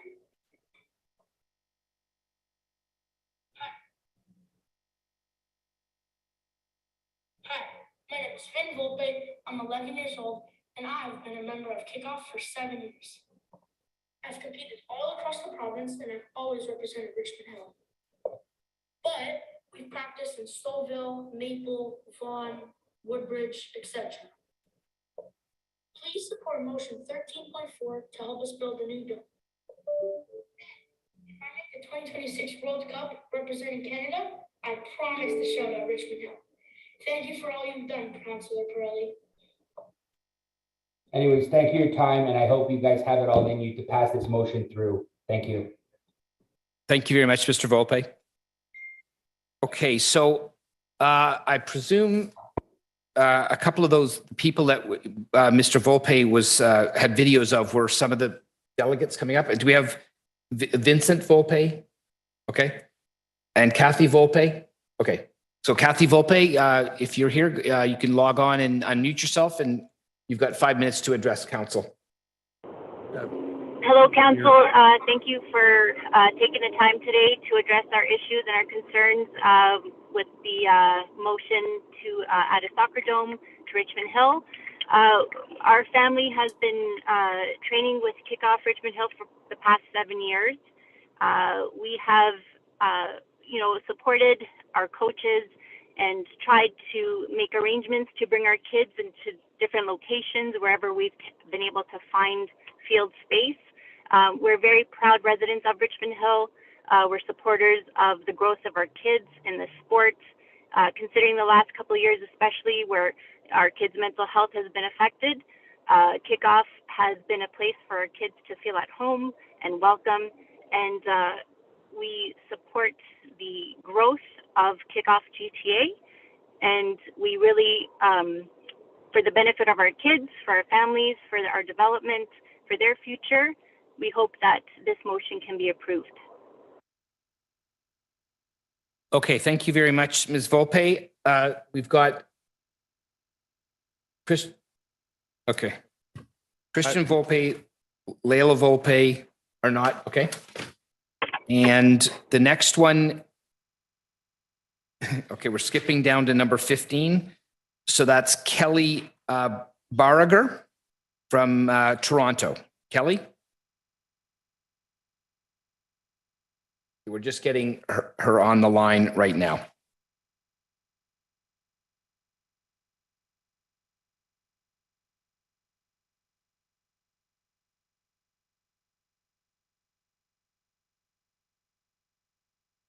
Okay, Ms. Barger, I see you on the screen. I don't see your video, but if you want to unmute and or put your video on, we can hear your delegation. You've got 5 minutes to speak to council. Can you hear me now? We can hear you. Go ahead. Oh, perfect. Thank you so much. So my kids and I have been with Kickoff for 4 years now. My kids love going to practice, but it's hard. It's everywhere. It's all around the city, driving back and forth. I have 3 children and we try to make it when we can. Kickoff really needs their own dome that they can play with. It's like their own community and a second home for their kids. There's no doubt if they had a place in Richmond Hill, transportation would become less of an issue for us. Thank you. Okay, thank you very much. The next person we have is Lugo Huang, and I hope I've said that correctly, from Markham. Hello, can you guys hear me? Yes, we can. Go ahead. Okay. Thanks for having me. I'm not good at talking, but what I'm going to say just like from the bottom of my heart. My son is turning 9 this year, and he has been with KO since he was 4. He really enjoys being part of the club, and he has developed so much as like a soccer player and as a good person. And so, and more importantly, he has made a lot of like a long-lasting friends there. So we would go to the training, every training, 30 minutes earlier, just to see his friend. He just want to meet his friends and coach. So that's how he loved KO. And therefore, like we are very proud of being a part of a KO family. But however, like the lack of the fields has like negative impacts, not just on us, also on the club. Like we have been driving like the parents mentioned, we have been going to Aurora, like Markham, Vaughan, Stouffville, Maple, like one way. Sometimes you drive like 30 to 40 minutes, just like for 1 hour training, and especially it's hard in winter. So therefore, like I strongly feel that there's a need for a soccer dome here. That's it. Thank you. Okay. Thank you very much. Well done. The next person is Juan Goshima. No. Okay. Maggie Saron. Okay. Laura Asal Nasser from Thornhill. Go ahead, Ms. Nasser. Hi, can you hear me? Yes, we can. Hi, my name is Laura. My children have been part of the KO community for over 5 years, almost 5 years now. Although we live in Markham, we decided to join KO because of the leadership and the vision of the program director, Coach Lutfi. Coach Lutfi and his team are great with the children, and they care for much more than just the soccer development of the kids. The kids are also being taught to think for themselves, make decisions, succeed as individuals while always remembering the overall success of the team. Unfortunately, the only issue over the 4 years has been the lack of stability in field access. We have had to drive to Stouffville and take the 407 to be able to make it to practice on time. We have had to leave work early to make sure we can make it through rush hour to get to Oak Ridges to practice in gymnasiums while going north on Bathurst full of construction in the winter. And then there is the change in fields where we couldn't keep the days straight at times. A few summers ago with the outdoor practice field schedule, we were showing up at the wrong field sometimes, and we weren't the only ones. I can go on and on, but with that being said, our family strongly believe that a community as large as Richmond Hill, one dome that's predominantly used by one soccer club, does not serve the community properly. Richmond Hill needs another dome so our community can continue to grow and our children can develop through the sport of soccer. Thank you very much for your time. Thank you. The next one. Okay. The next one is Andrew Frizz from Maple.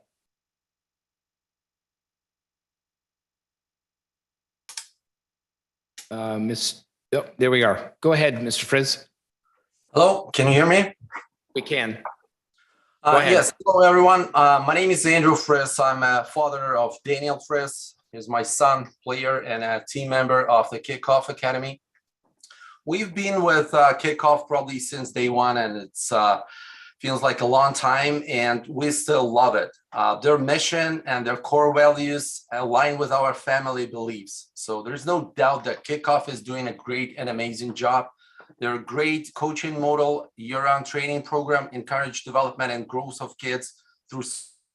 That's exactly what we want for our son. That's exactly what we want for our kids and our community. Unfortunately, all of those unpredictable training schedules due to lack of fields impact our family's life as well. So as we need to constantly rearrange things here and there to accommodate our programming. So I truly believe that Richmond Hill will continue to provide a great support to our community. And I couldn't agree more with all the other speakers here that Richmond Hill needs another dome so our kids can continue to grow and develop through team sports. Thank you so much. Thank you, sir. The next person on our delegation list is Helen Frizz, who I presume you might know. Go ahead, Ms. Frizz. You've got, just unmute yourself so we can hear you.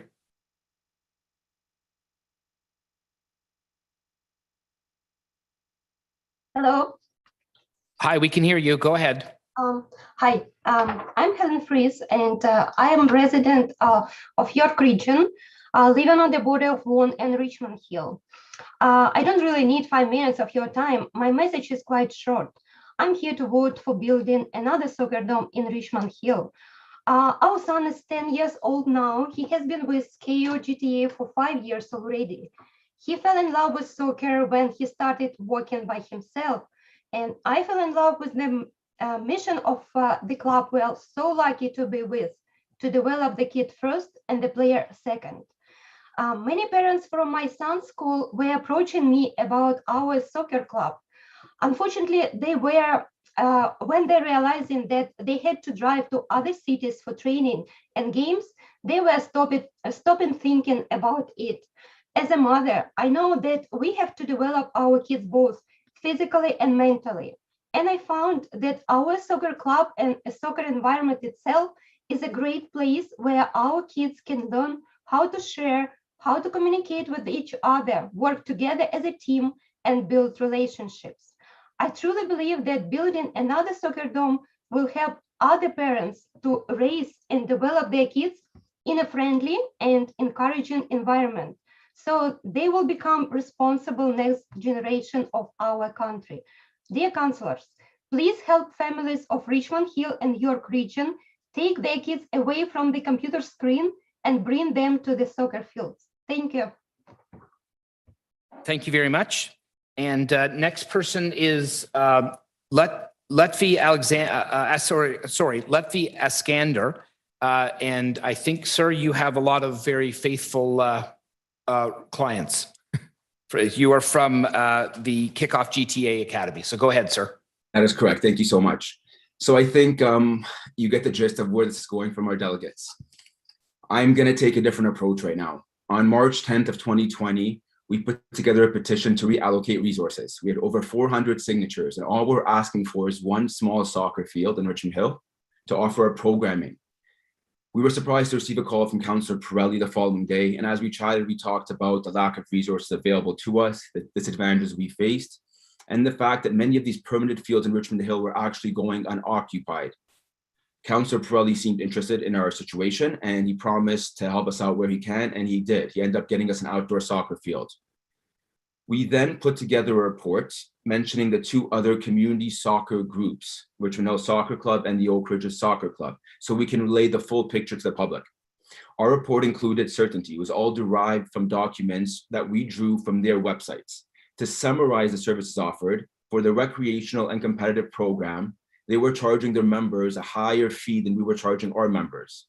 On top of the higher fee, they were offering less. So we always include an additional training session over the season, over the week, for a lower cost. On top of that, things like uniforms, training, game kit, they would have to purchase through the other clubs. We included all of that. We were offering our members, us a for-profit organization, a lower cost than the non-for-profit organizations, and we're offering them more services available to them. Just so you get a better picture of where we are right now. Kickoff GTA, we're an Ontario recognized academy, meaning similar to these local soccer groups, we are sanctioned under Ontario Soccer Association and the York Region Soccer Association. We pay the same annual registration fees, pay the same membership fees, and we pay the same annual filings. We play in the exact same leagues. We are 1 out of 9 academies in Ontario with this status. So we're literally in the same category as these local groups. So we charge less and we offer more. But for some reason, these community groups are getting charged less. If we talk about actually getting permits and field time, they pay $4.75 to rent a soccer field. We pay over $18. They pay $1.66 for a mini field. We pay $13. They pay $42 to rent the gym. We pay $97. They pay $168 for a dome, and we pay $220. On average, we're paying 380% more than these non-for-profits, all while offering a service at a lower rate. How can we justify this? This landed on the desk of the commissioner, and I was told there would be a third-party investigation, and I'll hear back from them. It's been almost 2 years, and I'm still waiting for that phone call. It's obvious the community groups are put on a pedestal. So how can we apply to be a community group? That's what I wanted to know. I was told that we cannot be a community group because there's already 1 or 2 other community groups. So we have to offer something differently. Richmond Hill Soccer Club came first. They offered youth programming. Oak Ridges came and offered the same thing, nothing different there. So I'm not sure what makes sense. So we said, okay, We are a professional academy. Every single one of our staff and coach is licensed and qualified and paid, whereas these community groups run highly on volunteers. I was told that was not good enough. This is the way we've done things for X amount of years, and this is the same we're going to keep running. So because something doesn't make sense, because the system is broken, it's too hard to fix it. We keep running it the same way as before. Long story short, because we're a for-profit organization, we cannot be a group that caters to the community. That's what I'm being told. In 2015, I applied to a young entrepreneur program with the Richmond Hill Small Business Enterprise Center. I spent 40 hours a week in workshops and meetings with local mentors, perfecting my business plan in the same building I think many of you are in right now. 4 months later, I graduated, and with that $5,000 grant, I started Kickoff GTA. We had 33 players, and we'll be surpassing 1,000 players this year, all while having no structure, no certainty in where we're going to be next season. I've been a Richmond Hill resident for over 22 years. Kickoff GTA is a Richmond Hill business with a Richmond Hill mailing address. We cater to families of Richmond Hill. I understand there are deeply rooted ties between Richmond Hill and the local community group. I just don't understand why we're looked upon in such a dark light. In 2019, you know, we're part of the Richmond Hill Santa Claus Parade and we won the best float. Is that not a sign of community? A Richmond Hill resident that went through a Richmond Hill business program, started a Richmond Hill business for the people of Richmond Hill is not a sign of community. This city has supported Kickoff GTA through its infancy years. And then somewhere along the line, you kind of shut us out. It's time to take action and provide the support this community organization needs. We need a place to play, a home for our families. We need a home inside Richmond Hill. We need a dome. Ladies and gentlemen of council, we're not here asking for any handouts or any donations. We're asking for the opportunity to make Richmond Hill a great city. We personally will commit to 44 hours of turf time a week. We will keep that dome busy generating revenue. And today we'll write a check for $200,000. If you agree to this motion right now, we will build this dome. We will have the dome full. We'll generate revenue. We'll commit to hours and we will pay you $200,000 to pass this motion. Okay. Thank you very much, Mr. Iskander, for your presentation. And we now have Jennifer De Silva, I think is next. Mr. Silva, I see you on the screen there. You do want to unmute your microphone and go ahead. You've got 5 minutes to speak to council. Hi there, can you hear me? Yes, I can. Hi, my kids have been with Coach Lou for almost 9 years now, and can't imagine ever having to play anywhere else. For almost 9 years, we've had to answer the question, wow, these kids are amazing. Where are you guys from? With smiles saying Richmond Hill, but then hoping no one asks for any details since we've never actually been able to get a field in Richmond Hill indoor. So watching my kids' development flourish over the years so much faster than the other kids their age has honestly been one of the most satisfying moments as a parent. KO has not only provided them a second family of lifelong friends and brotherhood, but has helped raise them into well-mannered, respectful little men. To say having a lack of fields, schedules, and organizations have made our lives impossible is a complete understatement. After all these years of driving to every other city, and I mean Stouffville, Markham, Aurora, Newmarket, Vaughan, Woodbridge, Toronto, Maple, Milton, and even Oshawa, I mean, you name it, we are those parents. These kids deserve a second home and some kind of normalcy, especially during today's world. From what I've heard and seen, there is no other soccer program out there like KO. They deserve a fair chance to touch as many more hearts of children in Richmond Hill as they can. And in regards to indoor time, we are not talking about waiting a few days or a couple weeks or even months here for a spot. We're talking about a small, we're not talking about a small space for a small number of people either that currently get some kind of makeshift field. We're talking about a very large space needed for a local 10-year business, like many that has never once even been given a spot in its own home. Anyone who has grown up playing soccer or really any sport, as I have, understands that there is nothing better to grow up in to keep our kids safe and out of trouble. So please remember that this is about giving hundreds and hundreds of kids a warm, safe, and consistent space close to home to get together with their friends, clear their minds, and do what they love to do most, which is play soccer. And I'd also like to mention the obvious, as Coach Lou said, that this soccer academy is sanctioned through Ontario Soccer and is a member of the York Region Soccer League, which would also bring people in from all over the province as well. Thank you again for your time. Thank you, Mr. Silva. The next person on our list is Hangama Roshan. No, okay. Michelle Martins. I think I saw, yep, there's Michelle. If you can unmute yourself, Michelle. Good afternoon, Mayor. Do you hear me? Yes, yes, we can. Thank you. Good afternoon, and thank you, Council, for allowing us to participate and voice our needs in the building of a dome in Richmond Hill. Our kids have been involved in soccer for over 7 years with Kickoff Academy. And as you have heard, during this time, we have had to travel to various other parts of the GTA, which takes time away from our family, is expensive on gas nowadays, and it's really hard to work around an already busy schedule. There are several families doing this every year, so you may as well expect there is a major impact on the environment as well. Unfortunately, because of these issues, several of our kids' friends have already started to drop out of it. Our kids have made many sacrifices and have suffered the most during these 2 years of COVID, but they deserve better. If we were to have a dome in our city, it would help with their mental and physical well-being. It will bring us together as a community. It will continue to help us parents and as a community give our kids the best that they deserve. They can get back to making friends and having healthy relationships. Since we now call ourselves the city of Richmond Hill, the ability to live, work, and play in our own city would truly make us world-class. I thank you for your time. Thank you very much, Ms. Martins. The next person on our list is Silky Sang from Markham. Go ahead, Ms. Sang. Oh, you need to unmute yourself. There we go. Hi there. Hi, I am also a parent of a boy that goes to Kickoff GTA. So we've been with the club for about 5-6 years. And the reason we first joined the club was just that we've heard good things about it. It's a small club.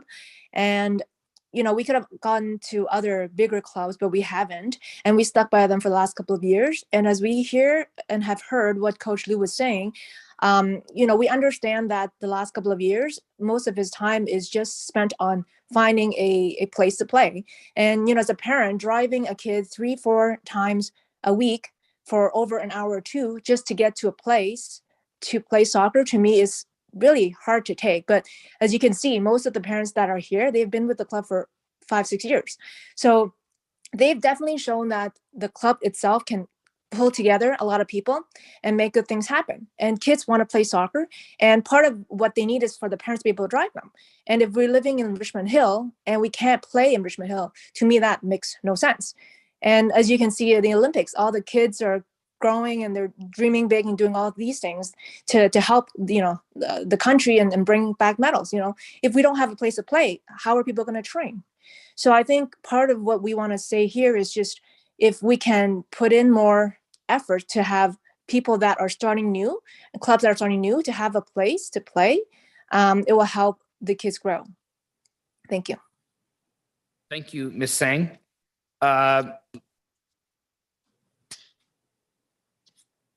Okay, so, sorry. Oh, okay.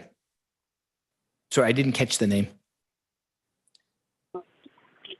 Got it. Okay, let's get Alston Martins. I see you there. Go ahead. Thanks, everyone, for your time. I'm just going to jump right into it. This is what Kickoff has provided my kids. They've made friends from various, made friends with kids from various backgrounds. They've helped build their self-esteem. The environment has created a safe space to talk, teach them life skills, hard work, decision-making, and problem-solving, be active and healthy, and most importantly, it's now promoted gender equality. So we have so many young girls actually joining the program that it's actually really good to see. Having this field space, just being, an ex-soccer player, I think you need to create a community over here where our kids can go and practice. When we see the home field on the game sheet stating it's Stouffville as opposed to Richmond Hill, that creates a negative impact for all of us. This group of parents have had to travel to Milton, Oakville, with 7-year-olds in tow just to play a game for an hour and then drive back. So having a game in Richmond Hill feels like winning a lottery. So during the inaugural TFC season in 2007, there was a study done by Parks and Recreation that showed that there was a shortage of fields in Toronto. 15 years later, we haven't improved anything. We've invested in a skate park at Lake Wilcox. It was a success, and during the summer months. So let's get this second dome in Richmond Hill be our next successful project. Thank you very much. Thank you very much, Mr. Martins. And the next person is Alex Kluchuk. Go ahead, Alex. You've got to unmute yourself.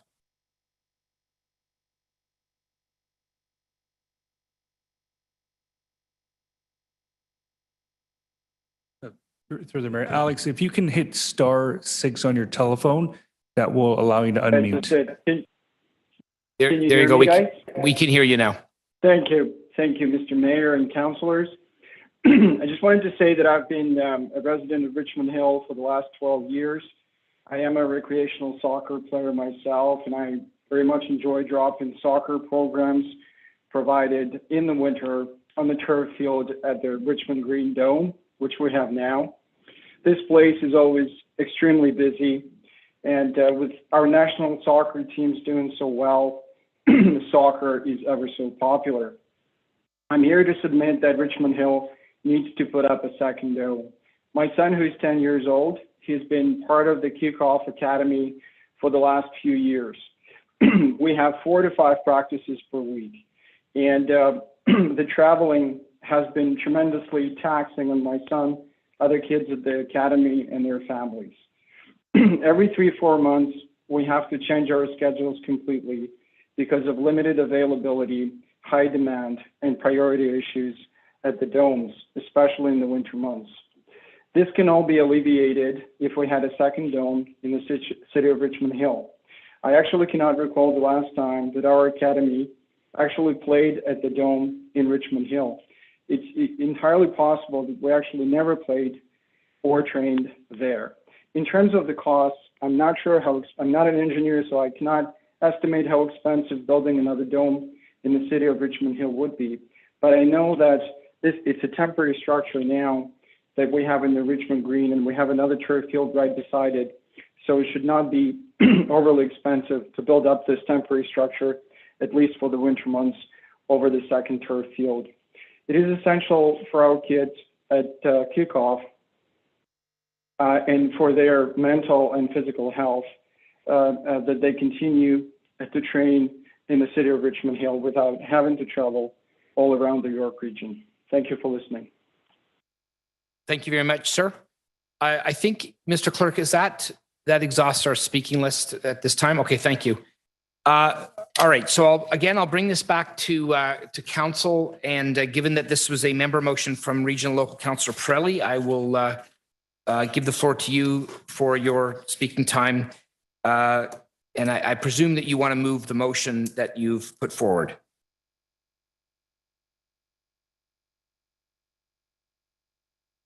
Thank you, Mr. Chairman. I want to thank all the delegates here today. I know that given a little bit more notice, there probably would have been hundreds of people come to delegate. If they realized that Kickoff GTA that they'd be speaking after school hours, we'd probably have 500 to 1,000 kids wanting to speak. And I think they'd all be here, and we'd be here for about 2 weeks listening to delegations. The reality is this. In 2013, our plan, our parks plan, our recreation plan, identified the need for 14 extra soccer fields. We've only been able to create 3. A few are on the way. Since I've known Coach Lou, I realized that he has a tremendous following. Through the pandemic, through the fact that they couldn't get a home field in Richmond Hill, that they'd have to travel everywhere, their customers, our residents, stuck with them, traveled far and wide. This is a testament to the great work done by this organization. Further exacerbated by the fact that he's treated differently than a community group because of a name. He has to pay more, even though he provides more. That's something we're going to have to fix as well. But for now, the most important priority is this. There is a need to provide place to play for almost 1,000 children, most of which reside right here in Richmond Hill. We have failed. We as a council, we as a community, and we as a city have failed our residents because we have not met what they demand. They need this. They need a dedicated 11v11 soccer field that's bubbled, domed, whatever you want to call it, so that they could play year-round. I reached out to the treasurer and I asked them, what is the revenue from the other dome that we have in Richmond Hill? And it's a positive cash flow. You've heard Coach Lou state today, he's prepared to pay for the whole year if he has to show his commitment that this will be a win-win-win, a true triple win situation. It's great for the kids, it's great for the community, it's great for the parents, it's great for the city. That money, as one child said to me when I spoke with them, that you can't play soccer in a bank account. The money's sitting there. I moved a similar concept to bubble the dome we have now, and that was almost 10 years ago, and nothing since. The spirit and intent of my motion is very simple. We either want to be part of the solution or we're going to be part of the problem. We are woefully behind in meeting the demands of our residents.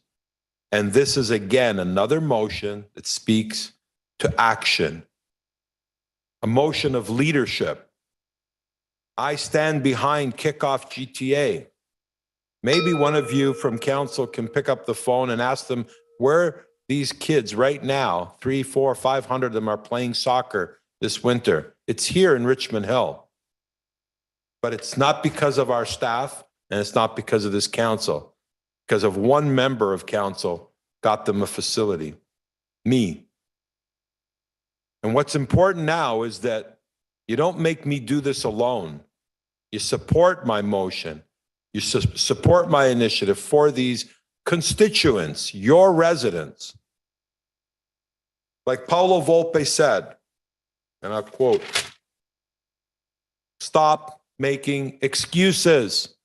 They're tired of listening to members of council come up. We know we have lots of problems, but we need a solution. So again, I want to hear positive comments, not negative. We need the dome. We need it yesterday. A year from now, we'll be fine before the season.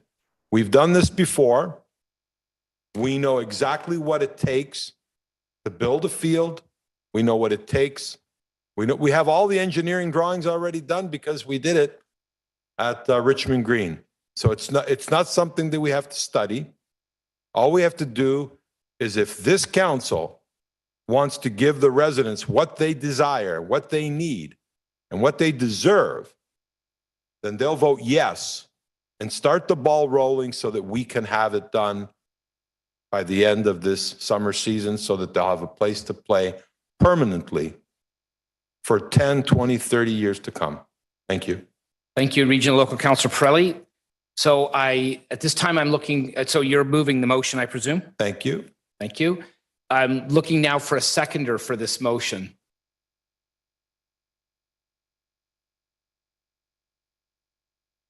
Member of Council, we're looking for a seconder for the motion.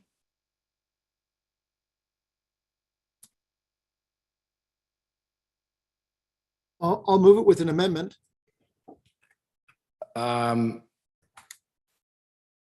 Okay, what have you got, Councillor Munch?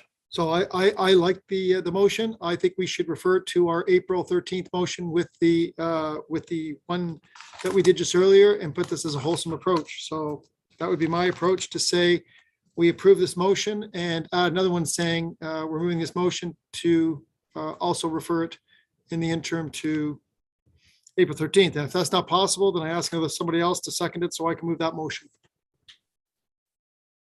Okay, well, I think, yeah, Councillor Chan.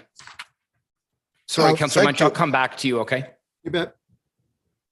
Councillor Chan. Thank you. We are still not having a motion, and so if I understand correctly, Councillor Munch just moved a motion, referral. No, well, actually, sorry, Councillor Chan, sorry to interrupt. Just to be clear, we're looking for a seconder to get the motion on the floor, and then Councillor Munch said that he would move a referral. I'll come back later. Thank you. Okay, I'm still looking for a seconder. Oh, Councillor Barros, go ahead. Thank you very much, Mr. Chair. It's times like this that I am so encouraged by the power that council yields. We are able to, with a simple vote, affect the lives of thousands of people in a positive way. I don't see a situation where this needs to be drawn out and delayed. We know the need is here. In fact, we know the need was there in the past, but due to inaction, didn't get done. It's here in front of us now. I would challenge each and one of my colleagues, vote yes for the motion, vote for the residents of Richmond Hill. And the great thing about this motion is what we've learned from the previous bubble is they're revenue positive. We're not asking for a handout. We don't need to go to other governments and say, would you help us in this? We've done it. We know it works. We will not be the only municipality with 2 bubbles. We'll be joining the ranks of other progressive municipalities that understand the needs of their residents, take action, and get things done. So for me, the vote is simple. Do you want to help people? Do you want to move things forward? Or do you want to just get stuck in the mud, continually spinning your wheels under the guise of, oh, but we need to plan it as part of a bigger plan? Well, we've seen what happened with our 2013 plan. 9 years, so many things not done.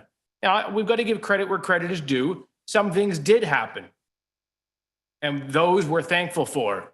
But we're at a time right now of action. Let's get this done. Okay, thank you, Councillor. So, Councillor Munch, I have you next on the speakers list, then go ahead. Oh, you're on mute, Councillor. Go ahead. And Gal. I think we have to move a motion to put this. I agree. We need to move forwards. We need to have applications that we had to move forwards with priorities and lead. I agree with your leadership. I think it's really hurtful. So it's really interesting for everyone, the public. We definitely want to provide great service. We want to provide service, and our members of council are very clear. I think I agree with you. We are moving with thousands of people. I think it's important to point out, because of that, we do need a rethink. Our Parks and Rec plan and where we're going forward, the latest census just came out that showed that Richmond had a decline in population. That was probably news to a lot of people here, but what's really remarkable is that in 2014, 8 years ago, we planned for a population for 202,000. The 2021 census says we have 202,000. So for the last 8 years, we have been servicing our residents as if we have 202,000, when in fact we had far less than that. So we've done a remarkable job of over-servicing our residents for our parks and recreation need. And because we have not grown, we have not gotten the amount of growth-related opportunities, which is why I think it's great that Treasure Hill and others have moved forward with these areas. So I'm all in favor of providing value propositions for wellness and quality of life, which is why this council has moved forwards with resolution like trails and parks and soccer. So I say that we move this to have a wholesome discussion with staff to see where we're at, so we can set the vision and priority and hold accountable that we in an election year are going to be happy to talk about what we actually do, what we actually perform with, and with staff support and other communities to see what they're doing. I think this April 13th motion direction, this motion towards April 13th will have a really great opportunity for us. It is after March 31st, which is after the regional official plan deadline, which is unfortunate that we didn't do this in the last 11 months, but we're here today. And I say we should move this and have a wholesome discussion on our activities and growth and priorities as a group. So I hope we can get support to refer this to the council meeting on April 13th. And hope you guys have a fun day. Okay, thank you, Councillor Munch. Mr. Clerk, did you capture the details of that referral from Councillor Munch? I apologize. Just do it brief. Just do it brief like you did last time. Just copy what you did last time. That's what I was going to suggest that Yep. he was saying. Yes, thank you. All right. I think I saw Councillor Silovitz. Were you seconding this? Okay. Did you, hold on one second here. Yeah, I will definitely second it. It's the same as with pickleball, as Councillor Munch said, and this is exactly what we should be doing. This needs a fulsome report and discussion. We're talking about public money, we're talking about public land, public facility, so it needs the proper discussion, and I believe we can do that with this amendment. Thank you. Thank you. Okay, so I've got, I don't have anybody else at the moment on the list. Okay, seeing none, I'll just again, just put, I agree. Thank you, Councillor Munch. I also agree. I appreciate all of the people coming and speaking today. I mean, I think there are a number of issues that we're dealing with wrapped up within the presentations that we've heard today. You know, there's allocation of the time for the fields. There are a number of other issues. We certainly, I mean, I suspect that we probably do need a second dome. I mean, there's certainly a demand for it. I mean, there's demand for a lot of our recreation facilities as well. So I think if given this extra time, we can get a report back from staff that will give us all of the details that we need as councillors to make the decision with full knowledge of everything that we can have full knowledge of, and then we will be able to move forward with whatever that knowledge leads us to. So I'm happy to support the referral, and seeing no other hands at the moment on the referral motion, and Councillor Silovitz is asking for a recorded vote, I would put it over to you, Mr. Clerk, to do the recorded vote.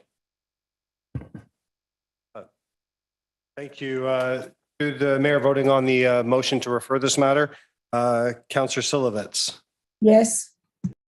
Thank you. Regional and Local Councillor Pirelli. Regional and Local Councillor Pirelli, please. Yes. Thank you. Councillor Liu. Yes. Thank you. Councillor Barros. Reluctantly. Sorry, I do need a yes or no. Reluctantly, yes. Thank you. Mayor West. Yes. Thank you. Councillor Munch. Yes. Thank you. Regional and Local Councillor DePaula. Yes. Thank you. Councillor Chan. Yes. Thank you. That motion carries unanimously. Okay, thank you. The next item on the agenda, then we've exhausted our speakers list. The next item on the agenda, I think, is 13.6, which is that correct, Mr. Clerk? Okay, so 13.6, the continuation of electronic council and committee meetings after COVID, and we have direction is required. Councillor DiPaolo. Thank you, Mayor West. I think it's extremely important to begin to offer the option of having our public in person attending council meetings. I think with the lifting of many of the restrictions for COVID-19 protocols, there's no longer really a justification for a strictly virtual system anymore. But I do understand the need for flexibility. What I would like to move and what I will move is the option number 2 in the staff report. I think both council should have the flexibility to attend online or in person, and members of the public should be accommodated, whether they can make it in person, which I think adds so much to the democratic discussion and the debate when people are in person. But this experience will also continue to broaden the number of people that can participate in our meetings, because if they also have the option, if we have a hybrid scenario, more and more people can view our meetings from home or from work if they're unable to leave work or unable to leave home. So I think this is the option that represents the broadest opportunity for members of the public to engage with us here, to participate in, to be heard through delegations, and to witness firsthand the discussion of council. So I'm going to move that motion. I hope council can support it. I think it's the right way forward. Option number 2, as described in the staff report. Thank you, Mr. Mayor. Thank you, Regional Local Councillor DiPaolo. Okay, I need a seconder for that. Okay, Councillor Munch, am I seeing your hand? I think I did. Sir, go ahead. Yeah, good day. I too am okay with the version number 2. I too agree with the Deputy Mayor where he says we should have hybrid meetings. We should include the public where possible. And I think given where we're at today, that where we were, I think this is a cautious approach to allowing us and others to feel comfortable and opening up in a safe, responsible, slow way and give flexibility. I think on balance, we survived the worst, and I think we could continue with a modified approach. I think it's worked well with the delegates today. I think it's worked well with how we're engaging, and we've migrated to this point. And so I'm happy to support the motion. I'm going to follow his lead. Thank you. Thanks, Councillor Munch. Councillor Barros. Thank you, Mr. Chair. Here's the issue that I have. We're going to invite the public back into the council chambers, and it seems somewhat hypocritical from my colleagues that I'm looking at on a screen. There's 3 of us in the chambers, but yet we're inviting the public back in. Well, some of you, my colleagues, I've seen you at local restaurants having a great old time. I've seen others of you out playing basketball with friends in gymnasiums.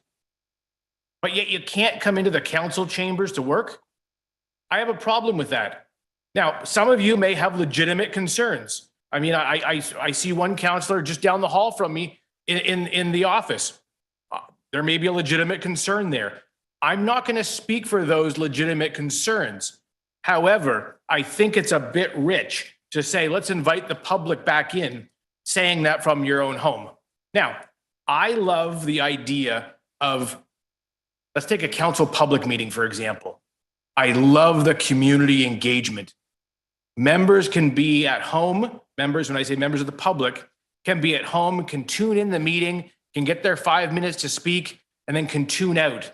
It's not a meeting they need to stay for the whole thing. And it was quite a burden in the past. We would ask them to show up at council chambers at 7:30 at night They just got home from work. They maybe shoved food in their mouth as they quickly drove here. They would sit sometimes listening to a delegation that was a heated debate before them just to get their final 5 minutes in. So I love that ability for members to do it. Now, you know what? If a member of the council is sick, hey, what a great opportunity to be able to log in and still participate from your home. I think that's great. I don't think we should make it a practice, members, that the majority of you sit at home. Well, 3 of us sit here in the council chambers. I don't think that's a action we want to be taking. I don't think it's leadership that we want to be demonstrating. Now, maybe today is an awkward day and it's difficult and the traffic was just too much to make a drive to the office. Going forward, though, and I'll support the motion, going forward to my colleagues, I want to see you here on the bench. I think, as Regional and Local Councillor DiPaolo said, the debate is Richmond when we're here in person. And I agree. When I got to look at you all through a screen, it's not the same.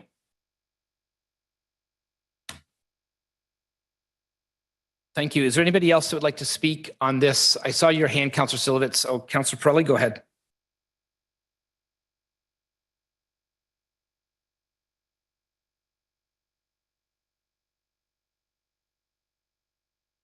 Is it me? Oh, sorry, Councillor Silovitz, I think you've already spoken. Did you speak on the first round? Oh, my apologies. Go ahead then. Councillor Pirelli, you'll be next. It's late, no worries. And no, I fully support this, and I want to thank Councillor DiPaolo for bringing this forward. All what Councillor Munch said and what Councillor DiPaolo said is 100% correct.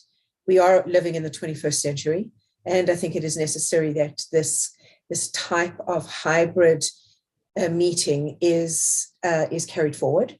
And there are some valid reasons why members of council may not or cannot attend a meeting. So I believe that it is prudent for this council to vote this way.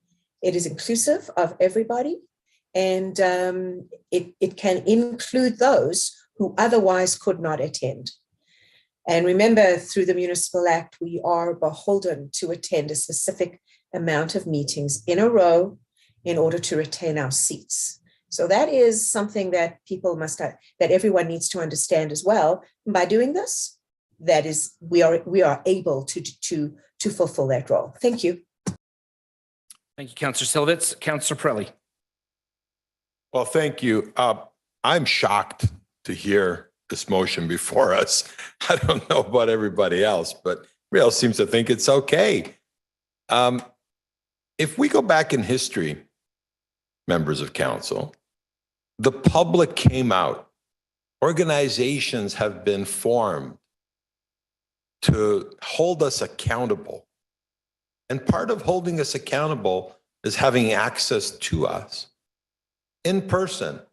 We moved around council meetings to have them. They fought to have them at night and in the mornings and different times, and availability and live streaming it so they could watch. I think that we are here to serve the public. I speak for myself when I say I live in Richmond Hill. I have no problem coming to work every day. This is where my job is. I'm sitting here in the council chambers beside the mayor and with the Ward 1 councillor. We're here. One of my colleagues is down the hall in his office. Could have very well been in here. We need to stand before the people we represent and be held accountable. They demand it of us.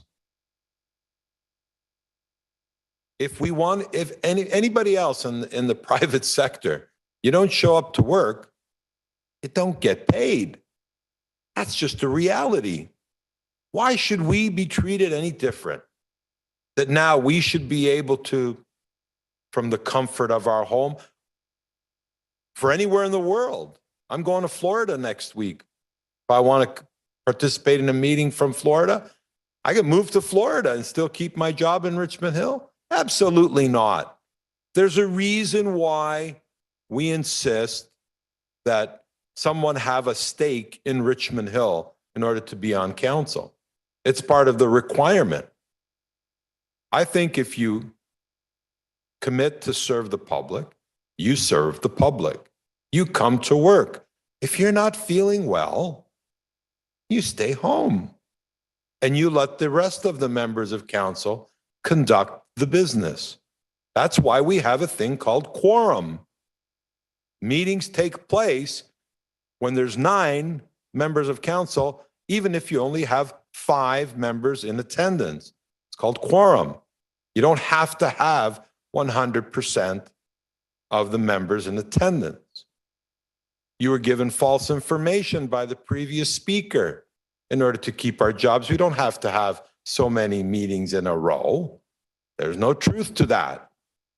The reality is that members of council cannot miss more than 3 months of meetings. That's what it says. So you can come to one meeting every 3 months and keep your job. Is that too much to ask? One meeting every 3 months to keep your job, to come to these chambers specifically designed to serve the public. And now we're saying, no, you can do it from home. You can do it from the beach. You can do it. Look, give the flexibility to the residents. Those are the people we serve. Yes, have them chime in hybrid. But to say that members of council now have the option, we don't need these chambers. We don't need a city hall anymore. Let's just work from home. That's not the way you are accountable to the people that you serve. You come to work, you stand here, and you allow the public to see you in person, to address you, to speak to you. I remember a resident making a code of conduct complaint against a member because during their delegation, the member got up to use the bathroom and they were offended. Imagine now if you don't even have to come to work. So if you want to change it, absolutely. Allow flexibility for the people that we serve. But under no circumstances will I support a hybrid opportunity for members of council. Staff are here today. They're sitting in front of us. They're not at home. They're here doing their job. And if they're not well, they stay home. That's where they should be, at home. They shouldn't be working if they're not feeling well. We want them at 100%. We want to take care of themselves when they're not well. And that's why we have rules like quorum. So I will not support an option for people on council not to do their job. Thank you. Thank you. I've exhausted the speakers list, I believe. Is there anybody else that would like to speak in a first round? Okay, seeing none. I'm in favor of this. I think that it does give I think the low hanging fruit here is the fact that, you know, and what we've learned over this pandemic is it gives the public the ability to participate in any way they like. I will look forward to the day where we can see the public back here in the council chambers and see real live 3-dimensional people. But until that day comes, you know, I think, or maybe some people won't be comfortable with doing that, then they do have still the option to participate in a way that's virtual. And I think that's really the part that I find very appealing in this particular motion. And, you know, the pandemic has been terrible. And I remember very clearly when we first had our first virtual meeting after the shutdown 2 years ago, almost to this day. And it was pretty awkward. And since that time, we've certainly learned a lot. You know, I don't think virtual meetings are perfect yet, but they're certainly more than acceptable. And I think a lot of people have appreciated the fact that they're able to participate in ways that they weren't necessarily able to participate in before this. So I think, you know, we're putting some of that learning and experience and success into place. And I think this is the way that we should be going. If I'm not mistaken, Toronto is doing hybrid meetings, and I think other municipalities will be following suit too. And I think they realize the same benefits from this, you know, going this route as well. So I'm happy to support the motion on the screen, and we'll go from there. So is there anybody else that would like to speak, or are we ready to vote? I ask that the 1 and 2 be separated. If you could put the motion on the screen, vote Okay. separately on them, please. Thank you. Or A and B, I don't know. I don't see the motion. We'll put it on the screen, Councillor. And Councillor Silovitz has called a recorded vote.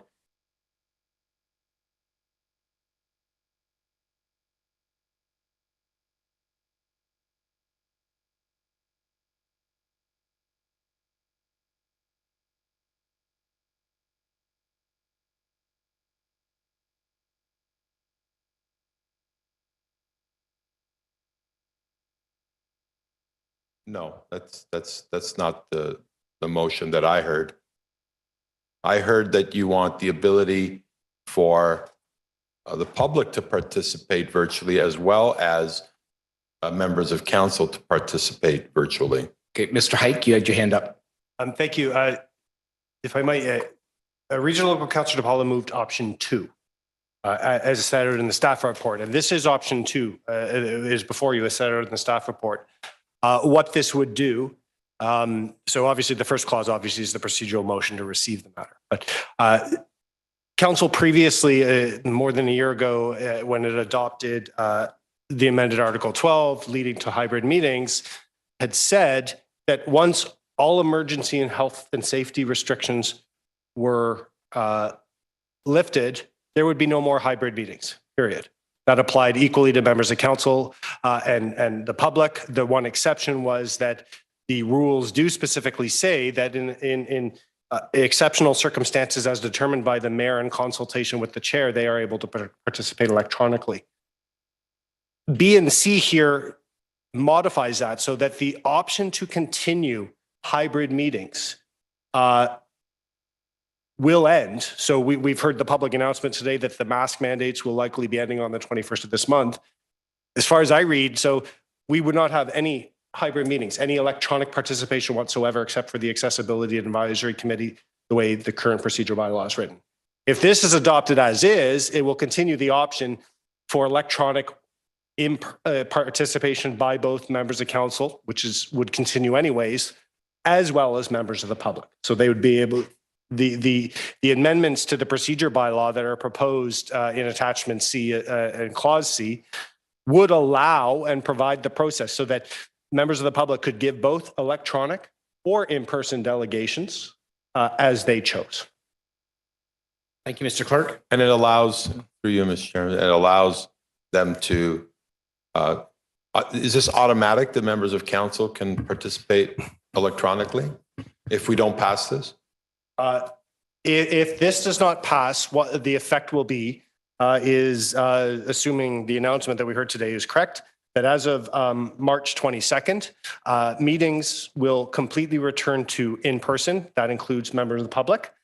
Members of council would be allowed to participate electronically in what are termed exceptional circumstances, but that's determined by the member in consultation with the chair. So a member could tell the chair that I'm not able to come, but that's between the member and the chair. It could be personal reasons, whatever. So it doesn't, nothing in this, regardless of what council does today, unless this fails and something completely different happens, would change the ability of a member of council to participate electronically on choice. So members will still have that choice. The procedure bylaw still provides that choice, even now today. What it as long as the chair agrees. Yes. So the chair could say no. One member. Answer my question, please. Yeah. If we don't pass this, the default will be that members of council will be able to participate electronically once all the mandates are lifted, as long as in consultation with the chair. Right. Yeah. So the chair then will decide who can participate electronically and who cannot participate electronically. So this would allow everybody to participate electronically. This motion. What it does, it provides members the flexibility to choose as they need to, but still allow. As I actually, if I might, I actually don't think we're currently changing significantly things when it comes to members of council. This actually is more about the public participation aspect. Was the whole intent Well, to no, address. So, thank yeah. you, Mr. Clerk, because that adds a lot of clarity to it. I was going to vote against this because I thought that the default, if this motion failed, would be that all members of council would have to participate in person. What you're telling me is that that if this doesn't pass, the default will be that the chair gets to decide which members of council are permitted to participate electronically and which are not. It's to the chair's sole discretion. It's just it's not necessarily the sole discretion. When you say the exceptional circumstances as determined in consultation with, it's a meeting of the minds scenario. That's what I'm saying. But yeah, it's a meeting of the mind between the member who is claiming exceptional But allows the circumstances. chair, Yes. it allows the chair the ability to say, I don't meet with one person's mind, but I do meet with another person's mind. It allows them that opportunity. I couldn't presuppose what would happen between the chair and member. No, but you're saying there has to be a meeting of the minds. It's not automatic. Let me make it more simple. Okay, I understand what you're saying. Yeah, okay. If I contact the mayor and I say, I want to participate electronically, and he says, why? And I give an answer and he says, nah, I don't accept that, then I cannot participate. That's what it'll default to, correct? You cannot participate electronically. Electronic. You can participate in person, yes. Thank you very what it much. says. Yes, So yes, well, I can't have that. That would be a complete abomination of the rules. So no, I'm forced to support this. Thank you. Okay, thank you. So I think we had do we have a recorded vote? Okay, recorded vote called by Councillor Silovitz. I just do need to clarify, there was a request to separate out the clauses. Is that still? Point of information. Go ahead, Councillor Barros. Thank you. I just need some clarification on something here. I read it before and I'm reading it again and I'm just unsure. So in the new procedural bylaw we're setting for this, in 12.9.1, it speaks to audio only electronic meetings, and it lays out a scheme of how the speaking order would be. So is this something that we have not been using before, but are we suggesting going forward, or am I reading this out of context? Go ahead. Thank you. Actually, so Councillor, the proposed amendments to 12.9.1 are very technical in nature. They relate to actually previous amendments to the procedure bylaw. We actually have not, we've used the 12.9 rules, so they deal with audio only meetings once. And we used that our very first meeting where we had electronic meetings. These provide the necessary tools should a fully electronic meeting or a hybrid meeting, participants not be visible to each other. We need to establish tools that if we were having a emergency telephone conference, for example, because we weren't able to access the visual, it sets out the tools to understand, to do those things that you can't do or that you would normally do by seeing the response of people. So they're I understand when it says audio only, there's no video. That makes sense to me. So there's some sort of overall plan and understanding for that. Thank you for that clarification. Okay, thank you. Okay, so Councillor Pirelli, are you okay to vote on this all together, or do you want this still separated? You're good? Okay, recorded vote. Councillor Silovitz, go ahead, Mr. Clerk.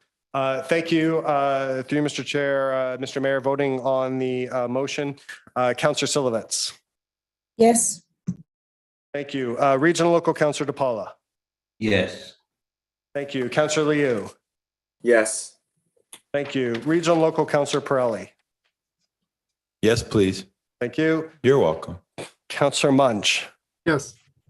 Thank you. Councillor Barros. Yes. Thank you. Councillor Chan. Yes. Yes. Thank you. Mayor West. Yes. Thank you. That carries unanimously. Okay. All right. So our last item on the agenda today is item number 13.9, which is the Parks, Recreation and Culture Plan Review, Key Findings and Directions. And that was, we don't have any delegates on that, but that was pulled by Councillor Munch. So Councillor Munch, I'll go to you first. Bring that forward and move and make any comments you'd like to. Oh, you're on mute, Councillor. Sorry. Thanks. Okay. So we've had lots of discussion today about various items of sports, recreation, wellness, and approaches. On April 13th, 2021, this council passed a resolution that has not been able to been reported on by our staff. I have some questions for staff. I'm waiting to hear back from them, which haven't heard back from them, and I'm expecting at the end of this week. For that reason, I think that this key direction report is premature. It's premature because we are now having meetings in April on the 13th.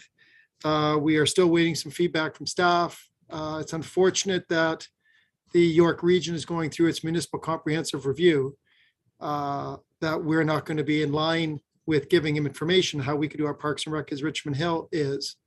Also, what's really important is last Wednesday, we had a discussion in council on a Parks and Rec. And what was said then was by our policy person on a question by the Ward 1 councillor was what was going on with the opportunity of building Parks and Rec in our Greenbelt area. And what was communicated then is we could do passive, and that's still some open to some debate.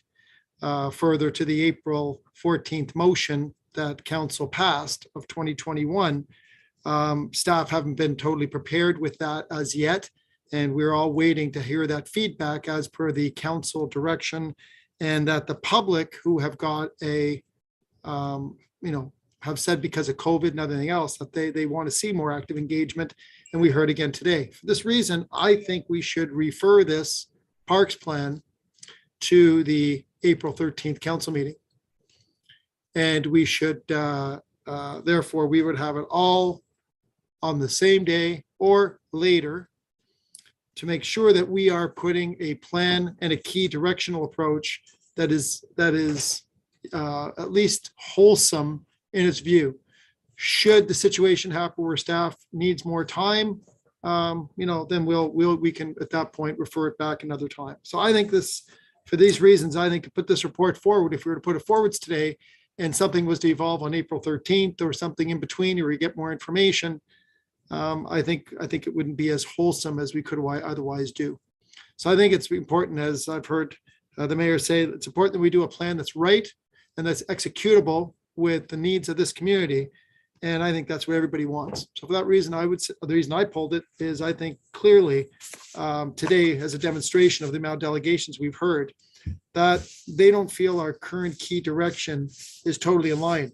I would also like to suggest to members of council, public and others that we should try to get a lot more engagement from our community at 202,000 people in Richmond Hill. We really should meet the statistical minimums for giving any quarter plan. We have not met that. So we really need to get out there to the public. I've received some phone calls. I'm assuming if I have, other members of council may have as well. I think there are people saying, I didn't know we were having this communication plan. So I would challenge members of council, should this pass, I'll be putting it on my social media, and I'm going to be engaging with people to say, what do you want us to be? Where do you want us to go? We are growing at a really declining rate. Markham and Richmond Hill, according to census, really underperformed as per the report that came back from the Commissioner of Planning a couple of weeks ago. That has a direct impact. If we do not get growth, we cannot pay for the growth related areas of recreation, of bubbles, and these other things that we want to do.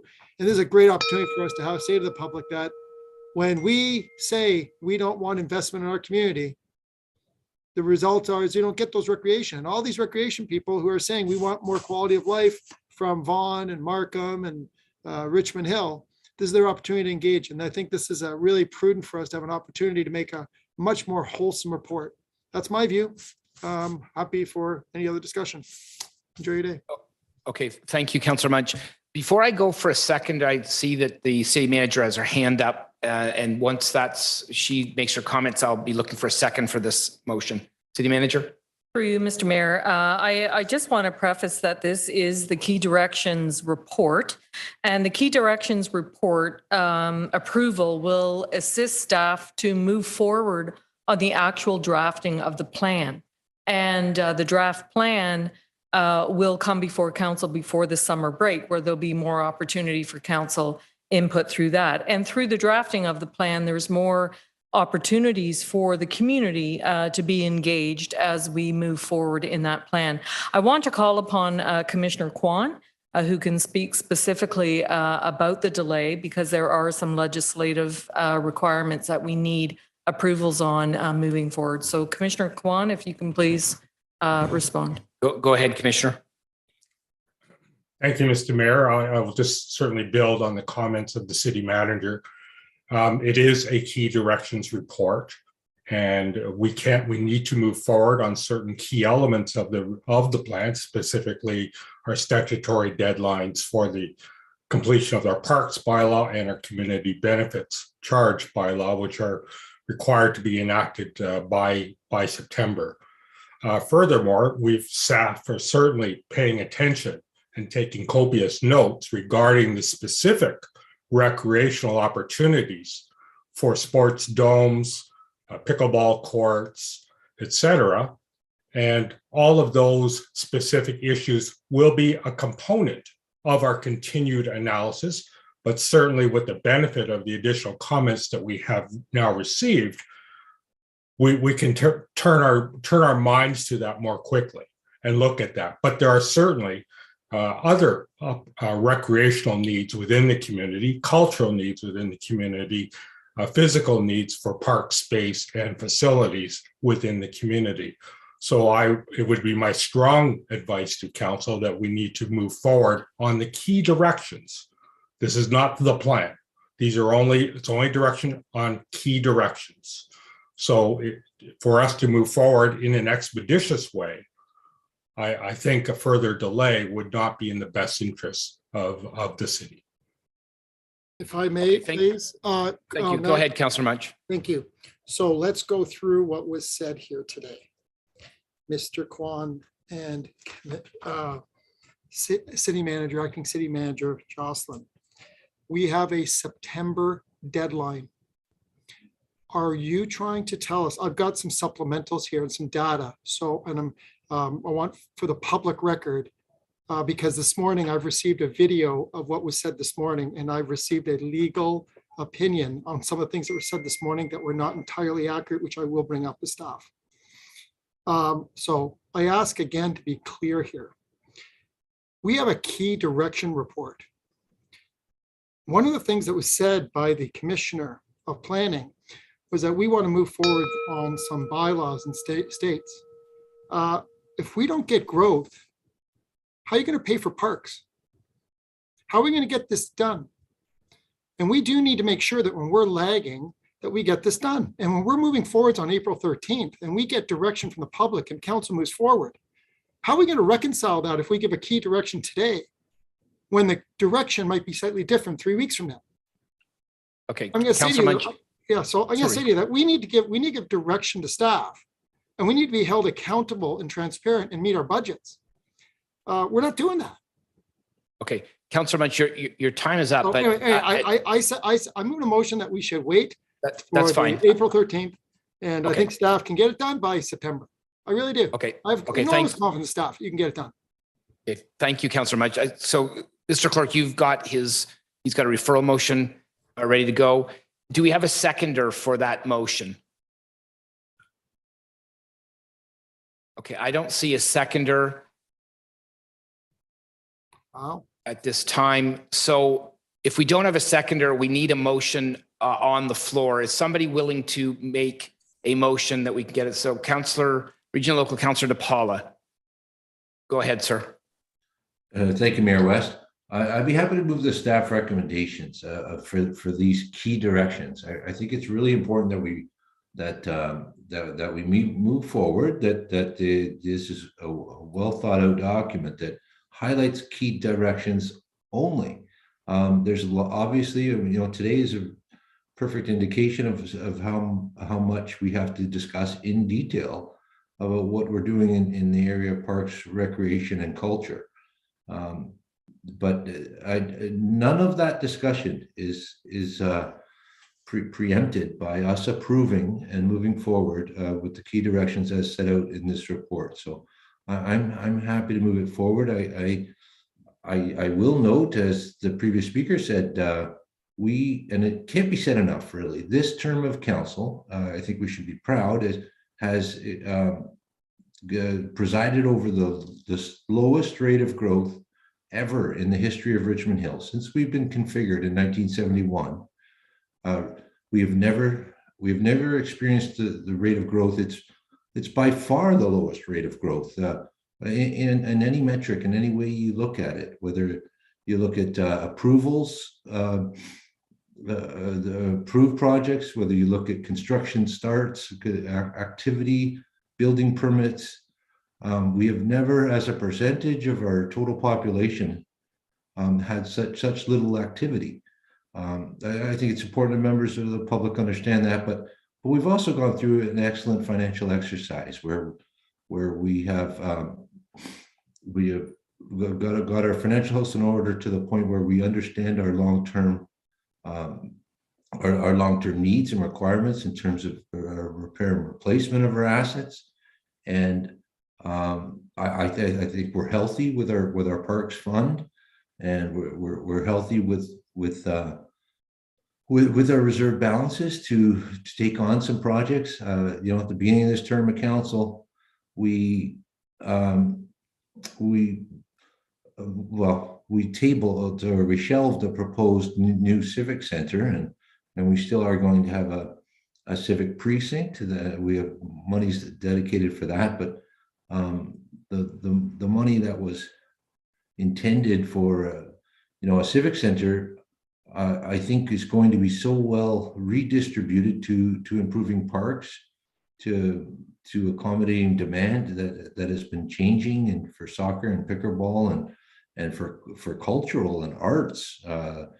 So we have to have all those discussions, but there's nothing that preempts having all that detailed debate and doing some wonderful things for the city, but still adopting these key directions and going forward, and allowing our planning staff to put in place a framework for development charges and those other considerations that need to move forward. And I'm not comfortable in any further delay, and I really hope council can support what the staff report in front of us. Thank you, Mayor West. Thank you. So at this point, I'm looking for a seconder for the motion, the staff report. Councillor Chan, you're next on the speakers list as well. Thank you. Thank you. Yes, like the speaker before me, I recall vividly, I believe it's Director Lee. Now we have been talking about this on February 23rd and also last week during the education workshop special council meeting. What's in front of us are not cast in stone. And as this is framing the direction to move into, I believe the Commissioner Kwang also mentioned, so the next step in really preparing for the draft plan. And already early on today, we're talking about, which with all good intentions and Regional Councillor Pirelli moving for the action-oriented motions, pickleballs, the soccer field. I mean, these are all now we talk about. This is going to have financial implications that also would have be part and parcel in consideration the whole plan, parks, recreation, and culture. So, I mean, as staff, and I'm hearing they're already taking the consideration, and I think that's what the words of Commissioner Kwang about the discussion we have on February 23rd, and also seeking clarification at the last week's workshop, as well as today. So I think that at this point in time, that members of the public, we have numerous delegation back on February 23rd. We have actually more today on the motions that two motions that Council already raised, and also on the comment that my colleague was talking about. I, for one, I have been through social media try to alert or engage community before the February 23rd meeting. These are coming key directions, and also provided a link so that individuals in the community with the real interest in the issue, please come to website or please contact your individual member of council. I'm sure my colleagues will continue to do what they've been doing to engage the public, to really get their input as well. That, as Star was saying, they do have a timeline to meet. Now, I recall it's almost like a few circles, 4 to 5 circles in one of the second slide, wherever on the February 23rd, that sets our timeline. So I think that if I understand those presentations, Commissioner Kwan, correct me if I'm wrong, and I think you already mentioned it, the timing is in September this year. There's at least 2 statutory required bylaw, including community benefits. And I believe you mentioned about the parkland delegation. I believe that's what referring to. So let the staff do the job, while at the same time, previously today, we already passed 2 motions to have April 13th, I believe the date, for staff to also come back with report on both of the pickleball court issues, certainly much needed. And that's really quite obvious based on the written comments we got, the delegation we received, as well as how great the soccer club and the members who we'll talk about today. So I feel comfortable in second the motion. The one thing I do want for you, Mr. Chair, to understand it very clearly, before I recall, actually, this one of the delegate asked that question. I believe it's Mr. Michael Bolcott on February 23rd. What does endorse really mean in here? Through you, Mr. Chair, to the staff. Mr. Kwan, I suppose that's probably best aimed at you.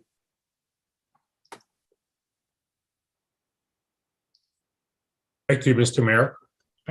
Endorse, in the context of what we're asking council's direction on, is basically supporting the principles that we are recommending as a direction towards the continuation of our ongoing investigations and research and consultation. It is not a statement of a final outcome, nor any conclusions at this point, and that certainly that discretion and authority rests with council. But certainly staff will work on the basis of the findings that we've done through the rather extensive consultation through the public that we've already done, as recognized in the staff report to date. But if council wishes to add additional comments or direction based on their own personal knowledge, we're certainly prepared to take that on as well. But this is the results of the findings that we've come up with through the various consultation processes thus far, and the directions that we feel are worthy of further investigation. Thank you. So I just want to conclude, Mr. Mayor, that's to say, and I think the words of the commissioner is really not getting to conclusions. This is to support, endorsed by supporting direction, the principles, so on which the staff will go out to continue to do the work and come back to council when the substantive issues, whether then we, in fact, we are dotting the I and crossing the T, the time would come. But now it sets the clock for staff to continue working and also integrating in the life cycle approach that I see from the report previously, that also touching on both the pickleball courts as well as the need for artificial turf to come back as soon as possible, hopefully with the financial kind of dimension as well. So thank you again, Mr. Chair, and thank you staff, and thank you for all the delegates, February 23rd, and also as since then, given us the written comments and our delegation. Thank you, Councillor Chan. And anybody else? Right, I got that, thank you. Councillor Silovitz, you're next.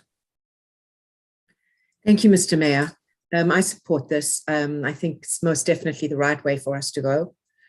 I want to thank staff so much for this incredibly comprehensive report that has been given to us and made available to the public. It's taken us a while to get here, but I do believe we've arrived at the right time and place. I just want to reiterate something that I think was said before, and that this is a directions report. This is not an actions report. So what we are approving today are the key directions to get us to the actions. And we now have April 13th on docket, and that will allow further discussion and further consultation with stakeholders and residents and council members and staff alike. Secondly, we could consider dovetailing what happens on April the 13th, whatever is brought forward, that can now be dovetailed into what is going to come forward in June, as Commissioner Kwan was saying, when the directions report is brought back to council and we can finally action it. So with all that in mind, I do support that. And I want to thank everybody for their input, and to all the residents who have stepped forward. Job well done. Thank you. Thank you, Councillor. Okay, anybody else on the first round? Okay, seeing none, I'll just make a couple of comments. I agree that the time is now to get this passed, because as was said, and I won't reiterate it too much, this is a key directions report. And I know that there is a time sensitiveness to this report to give staff the time that it takes to get it done, because the ramifications of this is that this report will be the foundation for setting some revenue sources for funding any future parkland, culture, and recreation investment. So I think this is really important that we do this. I would just like to reiterate, we've had two very fulsome discussions and lots of excellent questions that have come from both the public and from members of council. So I thank my colleagues for that. And I feel, I think that if staff, I'm sure, has an avalanche of information and guidance that they've given, that council has given staff through the questions and the comments and in both of the sessions that we've had on this topic. And I think that's important. I would like to reiterate that I do believe, and it says this in the key directions report that there's been extensive consultations with the public on this as a key directions report. So I feel confident that we're there, but we're not there, because when the key directions report comes to its final fruition, it will be an actual parks, recreation, and culture plan that will guide us in the investments we're going to make and all of the other details going forward. And interestingly enough, today, two of the items, the soccer dome and the pickleball dome, it was council's wish to calve those off, and that's fine. I can live with that. But the advantage of having them come from at least the key directions report is that they would have been vetted through the key directions report in a fulsome way. Now, I think we'll get there in the end, but this is the idea of having a holistic plan that covers all aspects of parks, recreation, culture, and so on. And this is very exciting. And the passion that we've seen from our residents and from our members of council about this, I think belies the importance of recreation, culture, and parks to our residents. So I think that's very important, and I think we're on the right track. And I thank colleagues for the work that has been done on this so far, but I think now is the time to get it passed. So I'll leave it there for my comments. Is there anybody else that would like to speak? Okay, seeing none, recorded vote, Councillor Silovitz. Go ahead, Mr. Clerk. I would just just to be clear, we have recommendations A, B, and C, which was moved by Councillor DiPaolo, and that is in your staff report. Does anybody want to see that on the screen? Okay, I'm seeing a nod from Councillor Munch. So go ahead, Mr. Clerk, and then we'll go ahead and take the vote, recorded vote from Councillor Silovitz.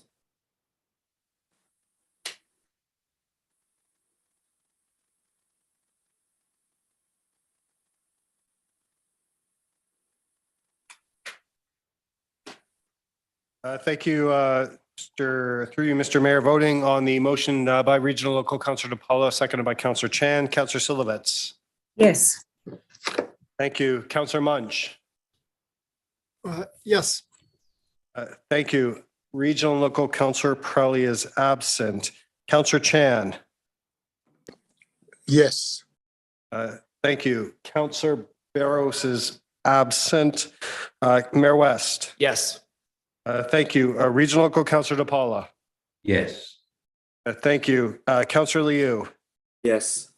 Thank you. That carries unanimously. Okay, thank you. We have 3 bylaws, I think, Mr. Clerk, that we need to move. Correct. Okay, so can I have a motion to move 16.1, 16.2, and 16.3 agenda items? These are bylaws. Councillor Chan, seconded by Councillor Liu. Thank you. All those in favor? Opposed? That carries unanimously. And I think we need a confirmatory bylaw, which is 18.1 on your agenda to confirm the proceedings of this meeting. Who would like to do that? Councillor Silovitz and Councillor DePaulo. And all those in favor? Opposed? Carried. And who would like to do the really fun motion of moving for adjournment? Don't all jump at once. Okay, Councillor Chan, Councillor Silovitz get all the fun. All those in favor? Opposed? Carried. Thank you, Council. This was a long meeting and we had some big issues to deal with, and I appreciate your patience sticking with us.